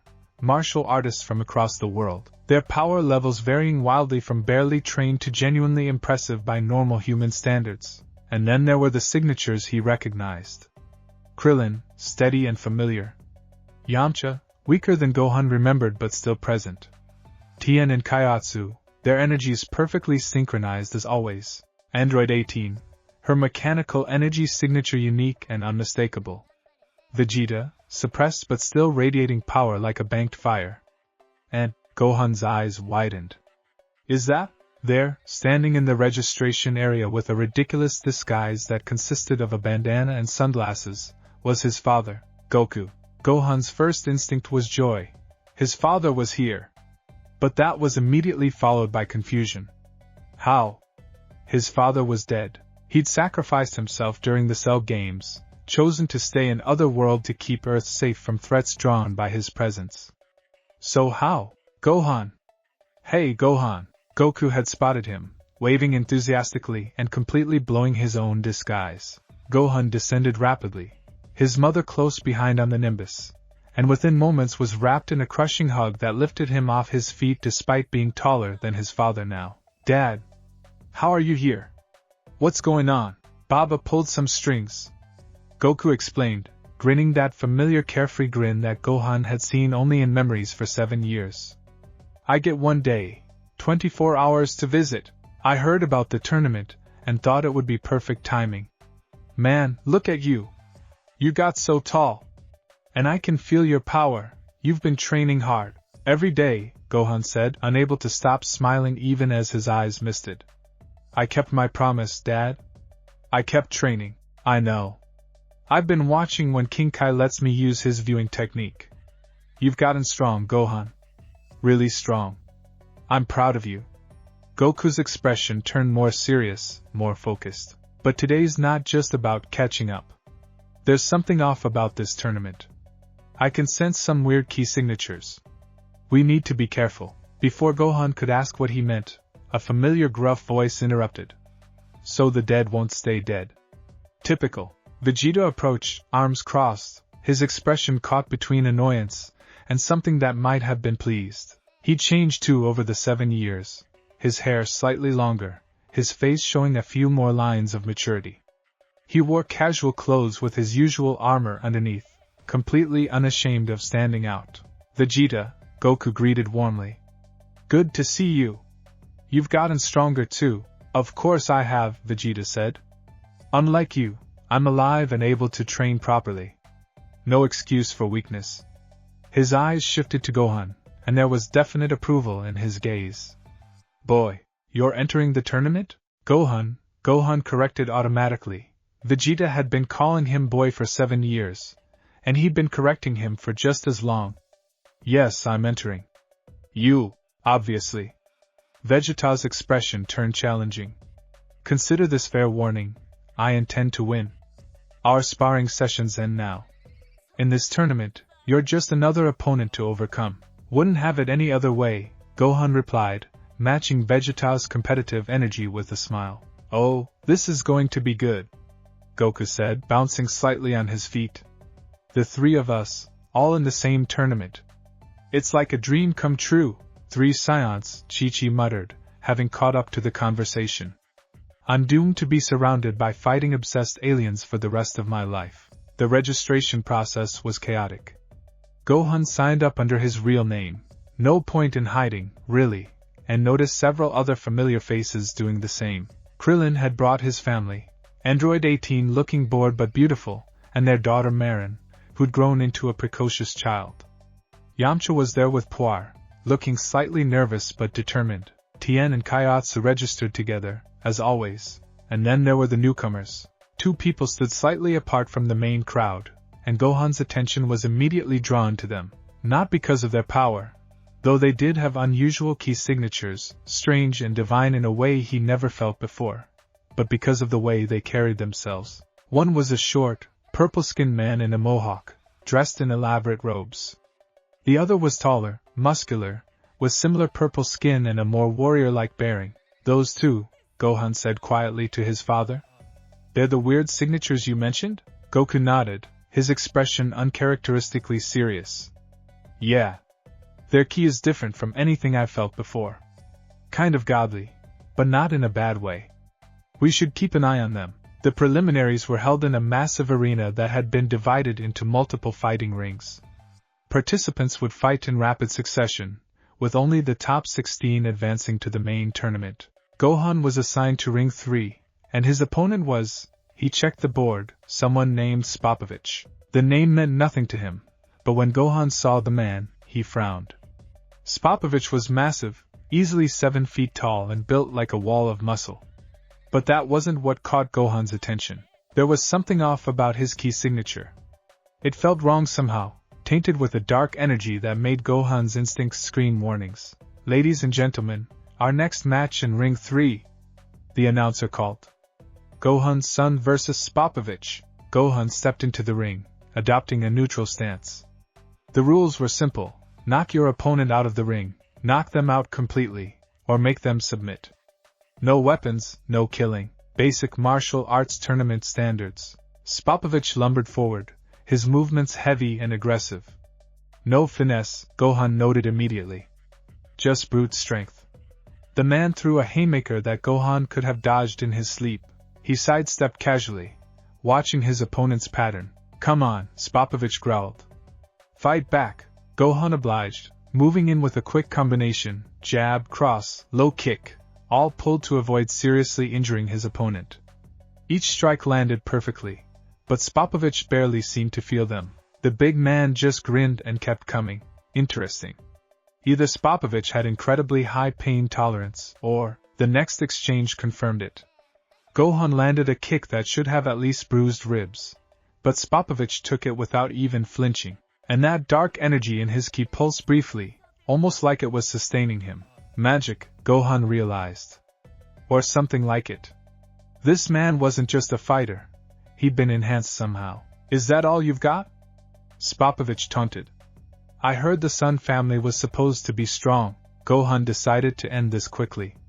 He ducked under another wild punch, swept Spopovich's legs, and while the big man was falling, delivered a perfectly calculated palm strike to the center of his chest. Not enough to cause permanent damage, but more than enough to knock him out of the ring. Spopovich flew backward, crashed into the barrier, and slumped to the ground outside the ring boundary. Ring out.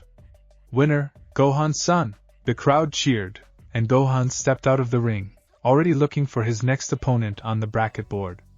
But something nagged at him. That dark energy in Spopovich's key signature. He'd felt something similar before. Years ago when, Gohan, he turned to find Videl Satan running toward him. Videl. He'd almost forgotten she'd be here. The daughter of Mr. Satan, the fraud who'd taken credit for defeating Cell.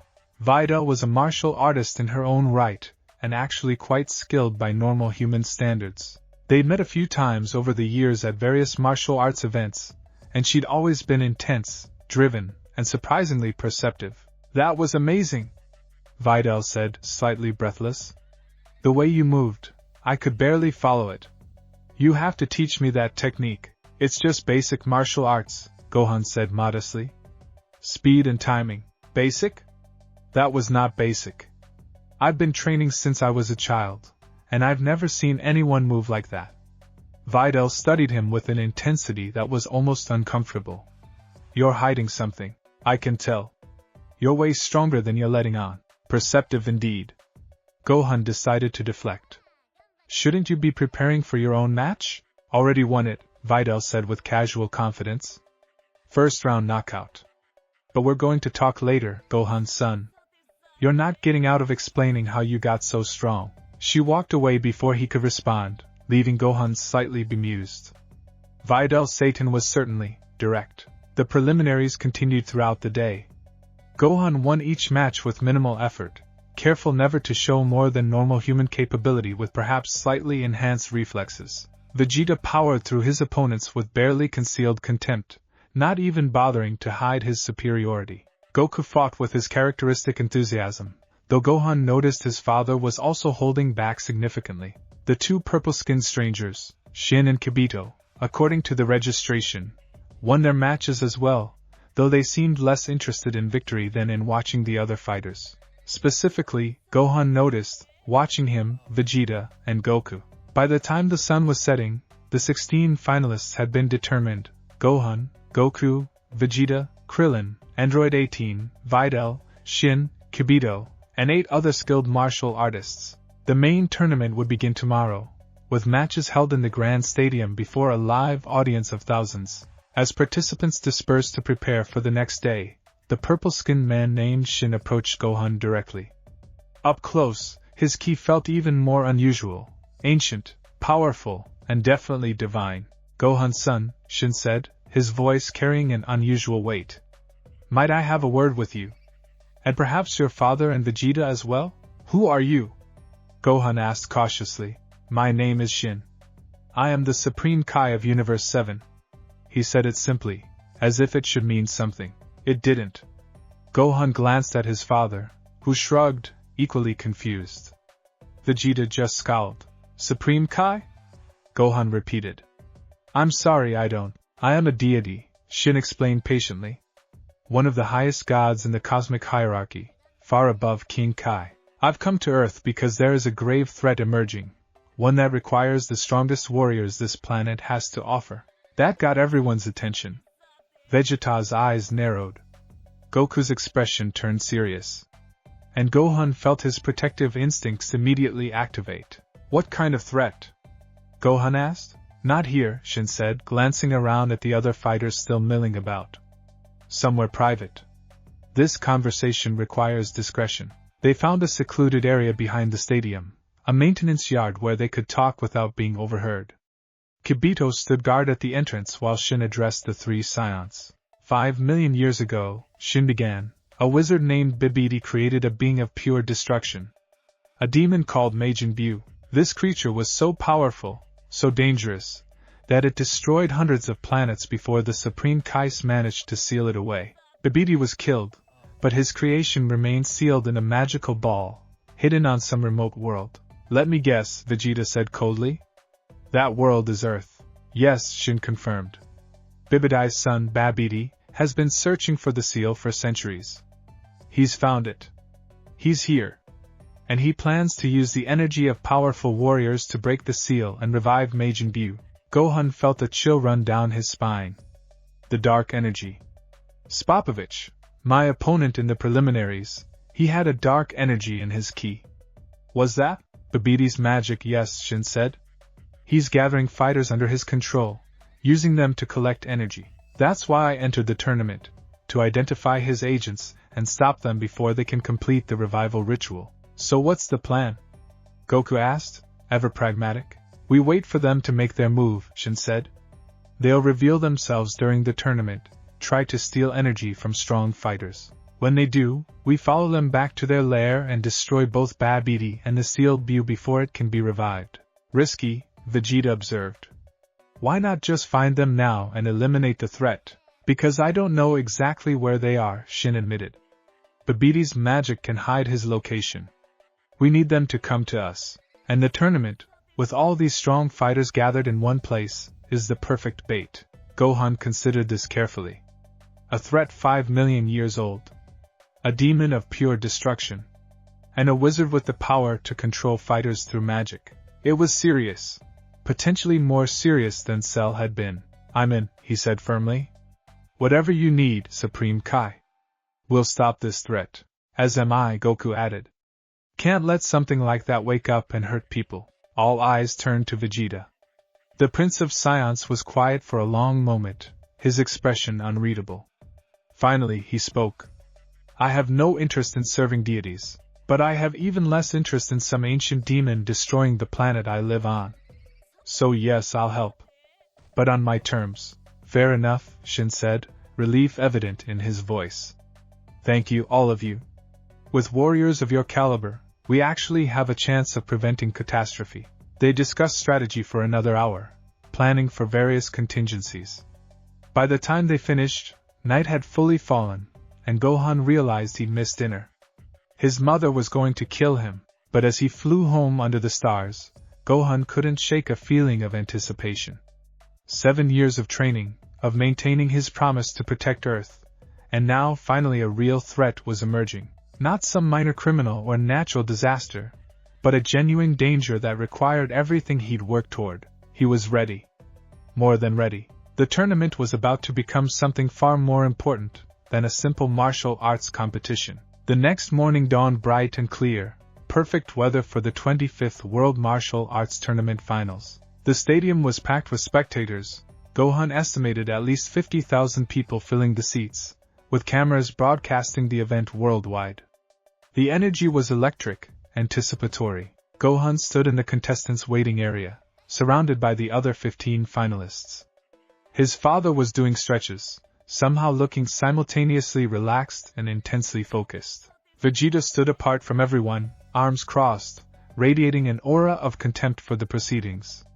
Krillin was nervously checking the bracket, while Android 18 looked bored. Videl Satan was staring at Gohan with an intensity that suggested she hadn't forgotten her promise to figure out his secrets. And Shin and Kibito stood together, their divine key signatures subtle but present to anyone who could sense them. The bracket had been announced. Gohan's first match was against Kibito.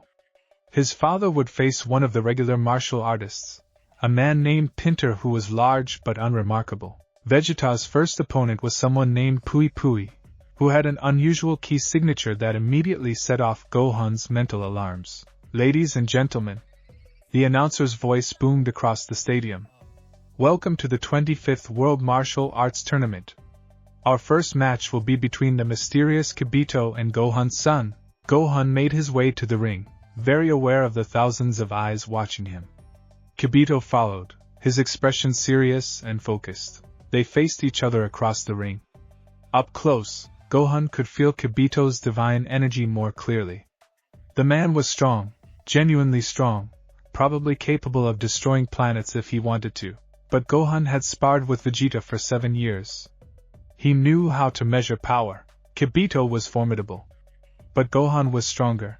Before we begin, Kibito said, his voice low enough that only Gohan could hear, Supreme Kai has asked me to test you. To confirm that you truly have the power to face what's coming. He wants you to transform into your strongest form. Gohan blinked. Transform? Here? In front of all these people? It's necessary, Kibito insisted. We need to see your full power. Don't worry about the audience.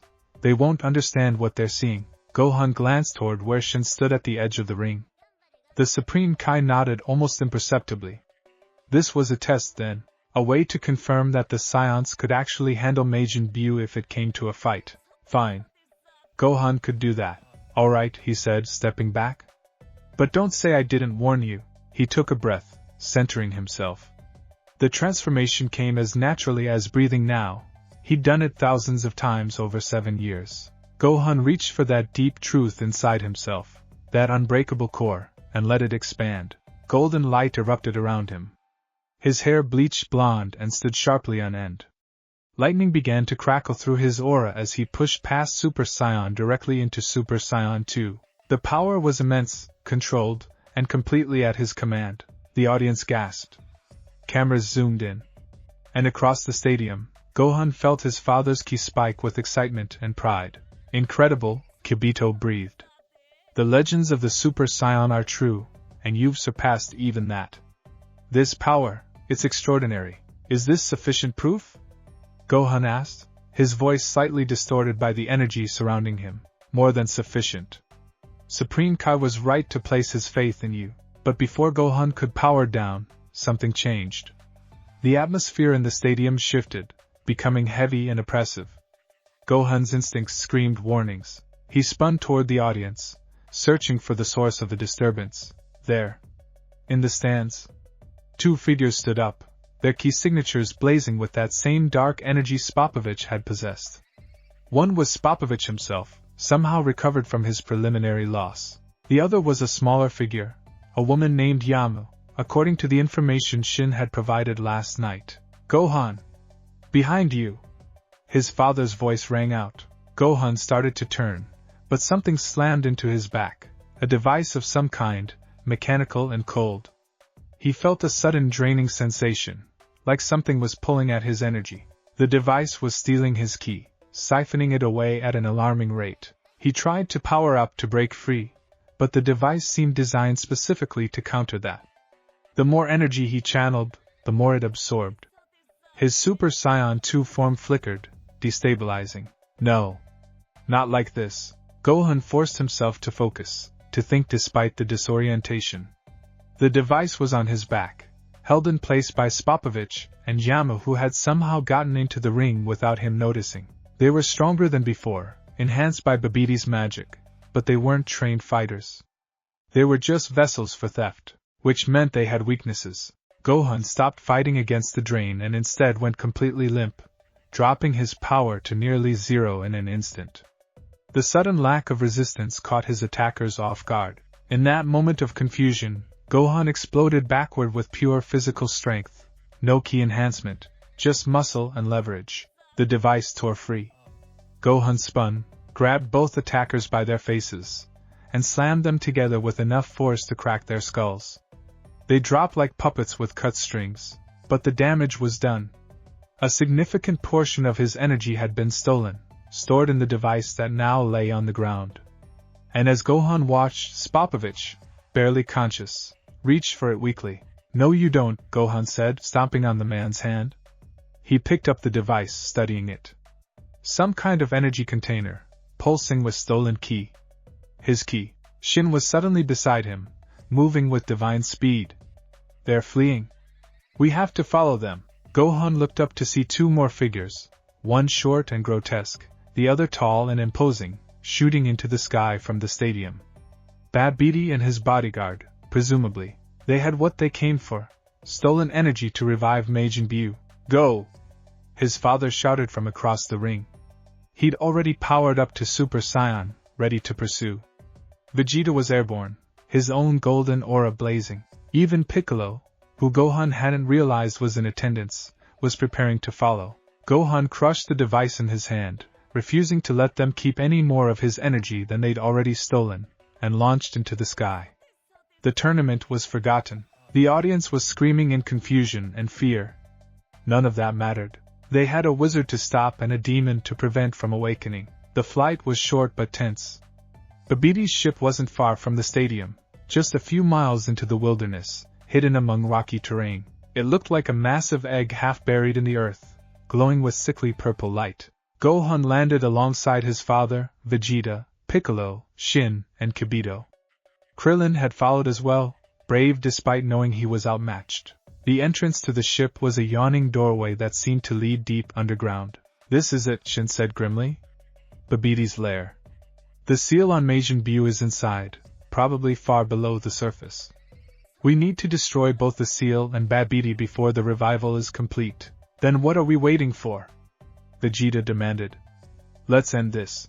It won't be that simple, Shin warned. Babidi has fighters under his control. Strong ones. And his magic is dangerous. It can take control of anyone with darkness in their heart. Darkness in their heart? Goku repeated. What does that mean exactly? Before Shin could answer, a figure emerged from the doorway. Short, green-skinned, with bulging muscles and an arrogant expression, his key signature was strong, stronger than any normal human, stronger even than Frisia's henchman had been. So, the creature said in a guttural voice, more warriors have come to die. I am Pui Pui, level 1 guardian of Lord Babidi's ship. If you wish to proceed, you must defeat me. Vegeta stepped forward without hesitation. I'll handle this. The rest of you, go ahead.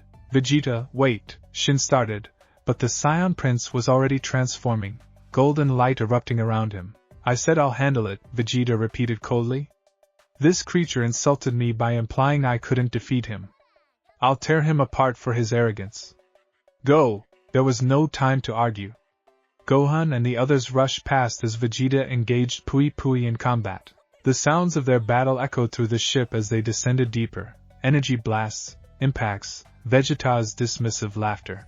The ship's interior was bizarre, almost organic, with pulsing walls and a floor that felt wrong underfoot. They descended through several levels, each one presenting new challenges. At level 2, they encountered a warrior named Yakan, a creature of darkness that tried to absorb their energy. Goku dispatched it almost casually, feeding it so much energy that it exploded.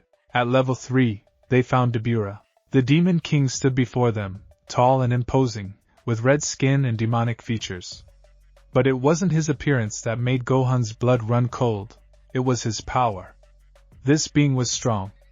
Incredibly strong. Possibly as strong as Cell had been, maybe stronger. So these are the warriors Earth has to offer, Dabura said, his voice smooth and cultured. Interesting. I can sense great power in several of you. Particularly you, boy. His eyes focused on Gohan.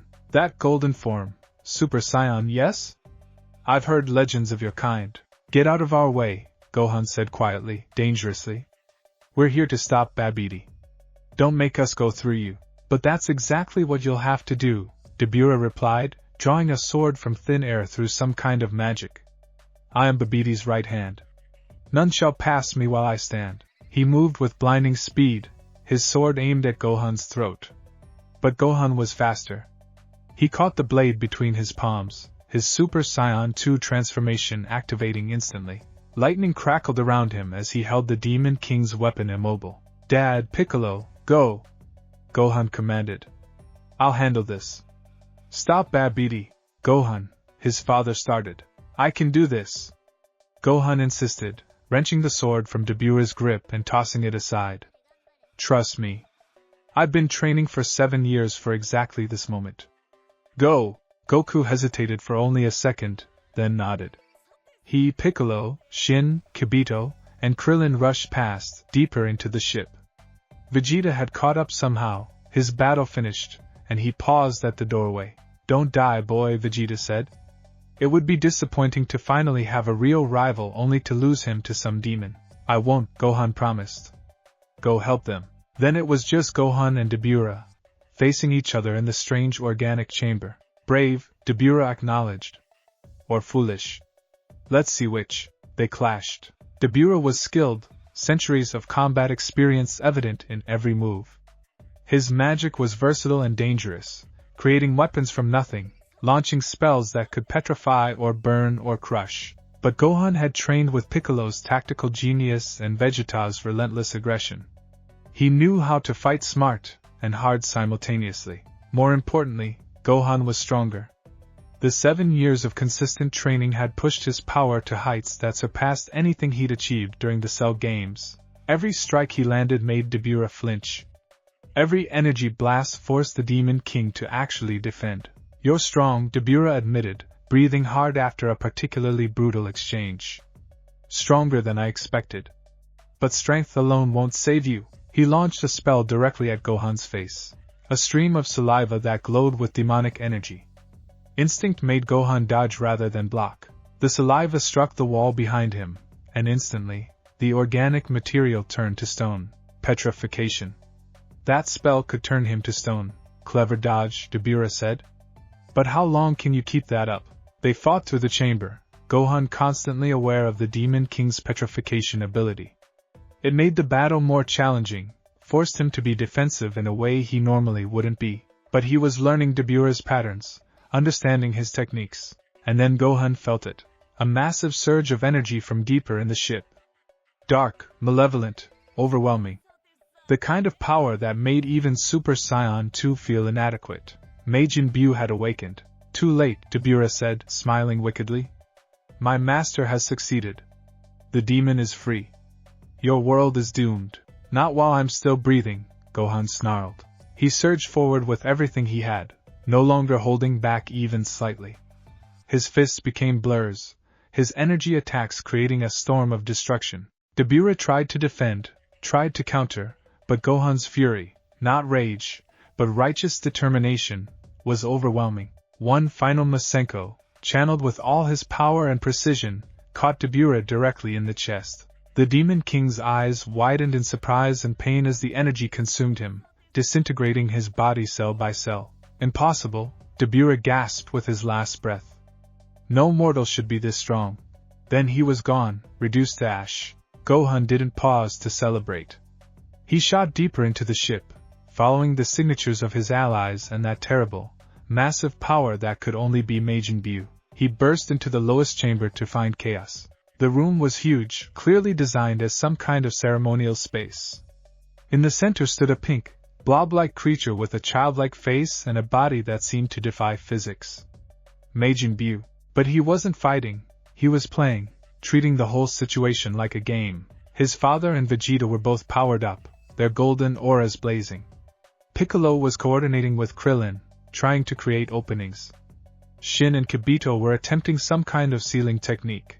And in the corner, protected by a magical barrier, was Babidi, a small, grotesque creature cackling with delight.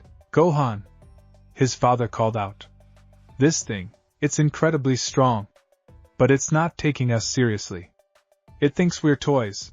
Majin Buu giggled, actually giggled, as he effortlessly batted away one of Vegeta's energy blasts. The prince followed up with a physical assault, but Buu simply absorbed the hits, his body stretching and reforming like rubber. This isn't working, Vegeta growled.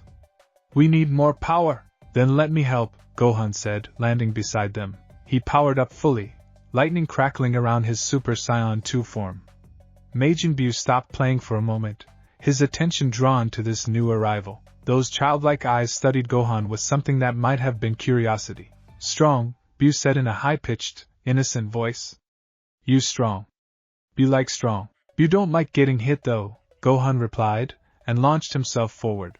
His fist connected with Buu's face, and for the first time, the demon actually flew backward from the impact. Gohan pressed the advantage, not giving Buu time to recover. Strike after strike, each one precise and devastatingly powerful.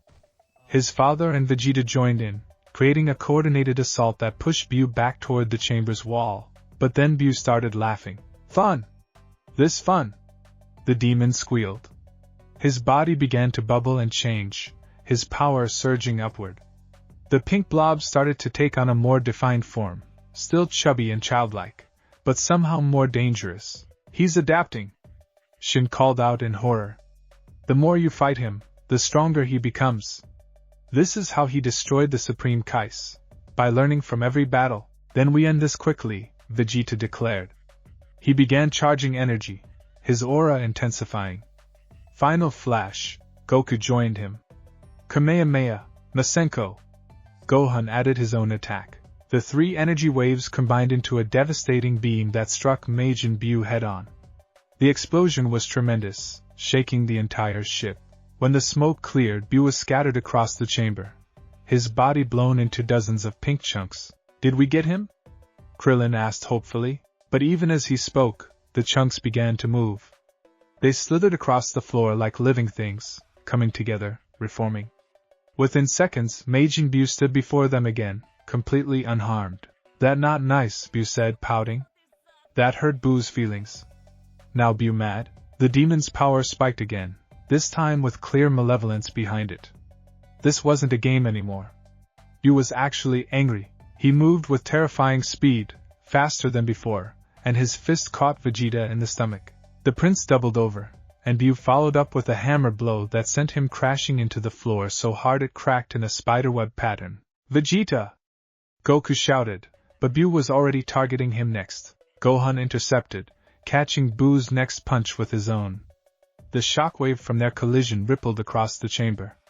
They traded blows at incredible speed, their battle becoming a blur of motion. But Gohan could feel it. Bu was adapting to his fighting style. Getting faster, more precise. Learning. This wasn't a battle of pure power. This was a battle of evolution, and Bu had 5 million years of combat experience encoded in his very being. They couldn't win this fight. Not conventionally. Piccolo! Gohan called out while dodging one of Bu's energy blasts. The seal. Can it be repaired? I don't know. Piccolo replied. Supreme Kai, is it possible? Shin looked at the shattered remains of the magical seal in the corner of the chamber. Maybe, but it would require enormous power to fuel the spell, and time we don't have. Then we make time, Gohan said. An idea was forming, dangerous, possibly suicidal, but it might work. Dad, Vegeta. I need you two to keep you distracted for exactly 30 seconds. Don't try to hurt him, just keep his attention. Can you do that? What are you planning? Goku asked. Trust me, Gohan said. His father studied him for a moment, then nodded. All right. Vegeta? 30 seconds, Vegeta grunted, pulling himself from the crater Bu had created. Then you better have a plan, boy, or we're all dead. Gohan powered down, completely, totally, dropping to his base form. Every instinct screamed at him that this was wrong, that facing Majin Bu without his transformation was suicide. But he needed to do this, needed to access something deeper. Over 7 years of training, he'd learned to reach Super Saiyan 2 through understanding rather than emotion. He'd found that deep current inside himself, that unbreakable truth. But there had always been something more, something just beyond his reach. A transformation beyond Super Saiyan 2 that he'd sensed but never quite touched. If there was ever a time to reach it, this was it. Gohan closed his eyes, blocking out the sounds of battle as his father and Vegeta engaged Bu.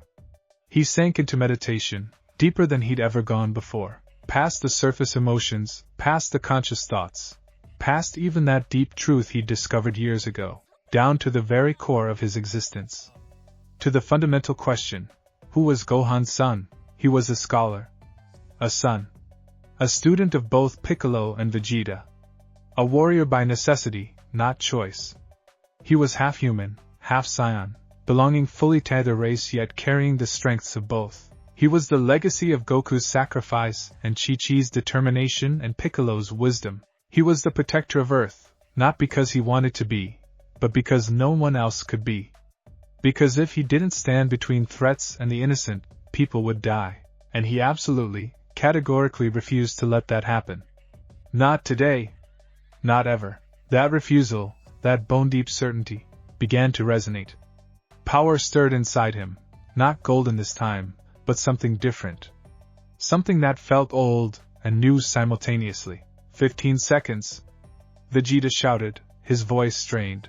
Gohan's aura began to manifest, but it wasn't the typical golden color of Super Saiyan. It was white, almost silver, crackling with energy that felt purer and more refined than anything he'd accessed before. 10 seconds. The power built, not explosive like his transformations usually were, but gradual, inevitable, like a tide coming in. Gohan felt his body changing, adapting, preparing for something new. 5 seconds. Whatever you're doing, do it now. Gohan's eyes snapped open. They'd changed, still teal like Super Saiyan, but with an intensity, a focus that went beyond normal transformation. His hair remained black but seemed to shimmer with silver highlights. His aura was a mix of white and silver, calm yet incredibly powerful. This wasn't Super Saiyan 3. It wasn't even related to the traditional Saiyan transformation path. This was something unique to him, born from his specific nature as a hybrid, a scholar, a protector. This was Mystic Gohan. The power was staggering. Easily double his Super Saiyan 2 form, maybe more. And unlike Super Saiyan, which always carried an edge of aggression, this form felt perfectly controlled. Efficient. His mind was clear, his body responsive, his energy flowing without any waste. Gohan stepped forward calmly as Majin Buu threw both Goku and Vegeta aside. The demon turned to face this new challenger, and for the first time, something like concern showed in those childlike eyes. "You different," Buu observed. "Strong different." "Buu not sure if Buu like." "You don't have to like it," Gohan said quietly. "You just have to go back to sleep." He moved. The speed was incomprehensible, even to other Super Saiyans. One moment Gohan was standing still, the next his fist was buried in Buu's stomach. The demon's eyes bulged, and he actually coughed, a first in this entire fight. Gohan didn't let up. He'd learned from Vegeta's training that sometimes overwhelming force was the answer. His attacks came in a precise, devastating sequence that gave Buu no time to adapt, no chance to learn. Each strike was calculated to cause maximum damage, to keep the demon off balance. Within seconds, Majin Buu was on the defensive for the first time since awakening. Within a minute, he was being actively overwhelmed. Gohan's mystic form provided not just power but perfect clarity. He could see Buu's patterns, predict his movements, counter before the demon even finished forming his attacks. "Supreme Kai!" Gohan called out while simultaneously blasting Buu into the chamber's far wall. "The seal! Do it now!" Shin didn't hesitate. He began chanting, his hands weaving complex patterns. The remnants of the original seal started to glow, ancient magic responding to his divine power. But as Shin had said, it required enormous energy to fuel. "Piccolo, Krillin, channel your ki into the Supreme Kai," Gohan commanded. "Dad, Vegeta, help me keep Buu contained." They all moved at once. Piccolo and Krillin placed their hands on Shin's back, feeding their energy into his spell. The seal's glow intensified. Goku and Vegeta, both battered but still fighting, joined Gohan in his assault on Majin Buu, 3 Saiyans against 1 demon. It should have been an overwhelming advantage, especially with Gohan's new form. But Buu was beginning to adapt again, his body learning to anticipate their attacks, his power growing to match theirs. "The seal's almost ready," Shin called out. "Just a few more seconds," but Buu heard too. His eyes widened in what might have been fear, an emotion the demon probably hadn't felt in 5 million years. He let out an ear-splitting scream and his power exploded outward in a shockwave that threw everyone back. "No!" Buu shrieked. "Buu not go back and ball. Buu free. Buu stay free." The demon began to gather energy, preparing an attack that felt apocalyptic in scale. If he unleashed it, it would destroy the entire ship, probably the entire region. Gohan made a split-second decision. He grabbed his father and Vegeta, then used instant transmission, a technique he'd learned from Goku years ago, to appear directly in front of Buu. Before the demon could react, Gohan pushed all 3 of them forward in a desperate grapple. "Now, Supreme Kai! Do it now!" Shin completed the seal. The magic erupted in a blinding flash of purple light. Gohan felt it wash over them, felt the spell trying to pull Buu back into containment. But Buu was fighting it, his power straining against the divine magic. It wasn't enough. The spell was strong, but Buu was stronger. It would fail, unless Gohan did something he'd never attempted before. He reached deep into his mystic form, into that well of power that seemed limitless, and instead of using it for offense, he channeled it directly into the seal. His silver-white aura merged with the purple light of Shin's magic, amplifying it, strengthening it. His father understood instantly. His golden Super Saiyan aura joined the mix. Vegeta, never one to be left out, added his own power. Even Piccolo and Krillin, from across the chamber, pushed more energy into the spell. The combined power of Earth's defenders flowed into the seal. And slowly, inevitably, Majin Buu began to shrink. His protests became weaker, his struggles less effective. The demon was being pulled back, compressed, sealed away once more. "Bua!"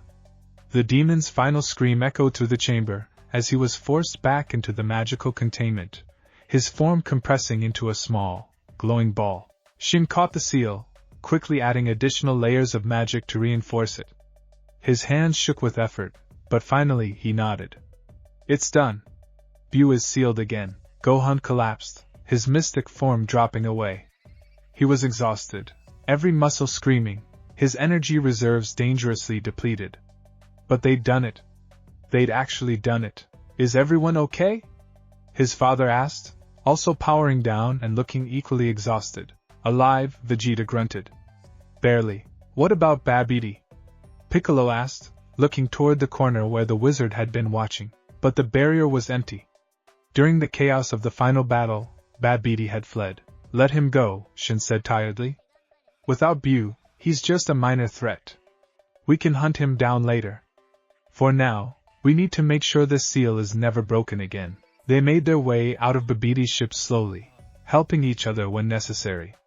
Gohan's legs felt like water, but he forced himself to keep moving. As they emerged into sunlight, he realized hours had passed.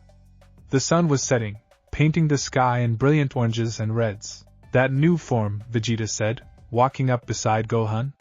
What was it? I don't know exactly, Gohan admitted. Something beyond Super Saiyan. Something mystic, I guess. It felt different from normal transformations. It was strong, Vegeta acknowledged. Stronger than my Super Saiyan too. You've surpassed me again, it seems. There was no bitterness in his tone, just statement of fact. For now, Gohan said. But you'll catch up. You always do. Damn right I will, Vegeta replied, and there might have been the ghost of a smile on his face. Goku approached, placing a hand on Gohan's shoulder. I'm proud of you, son. You've become everything I hoped you would be. Strong, yes, but also wise.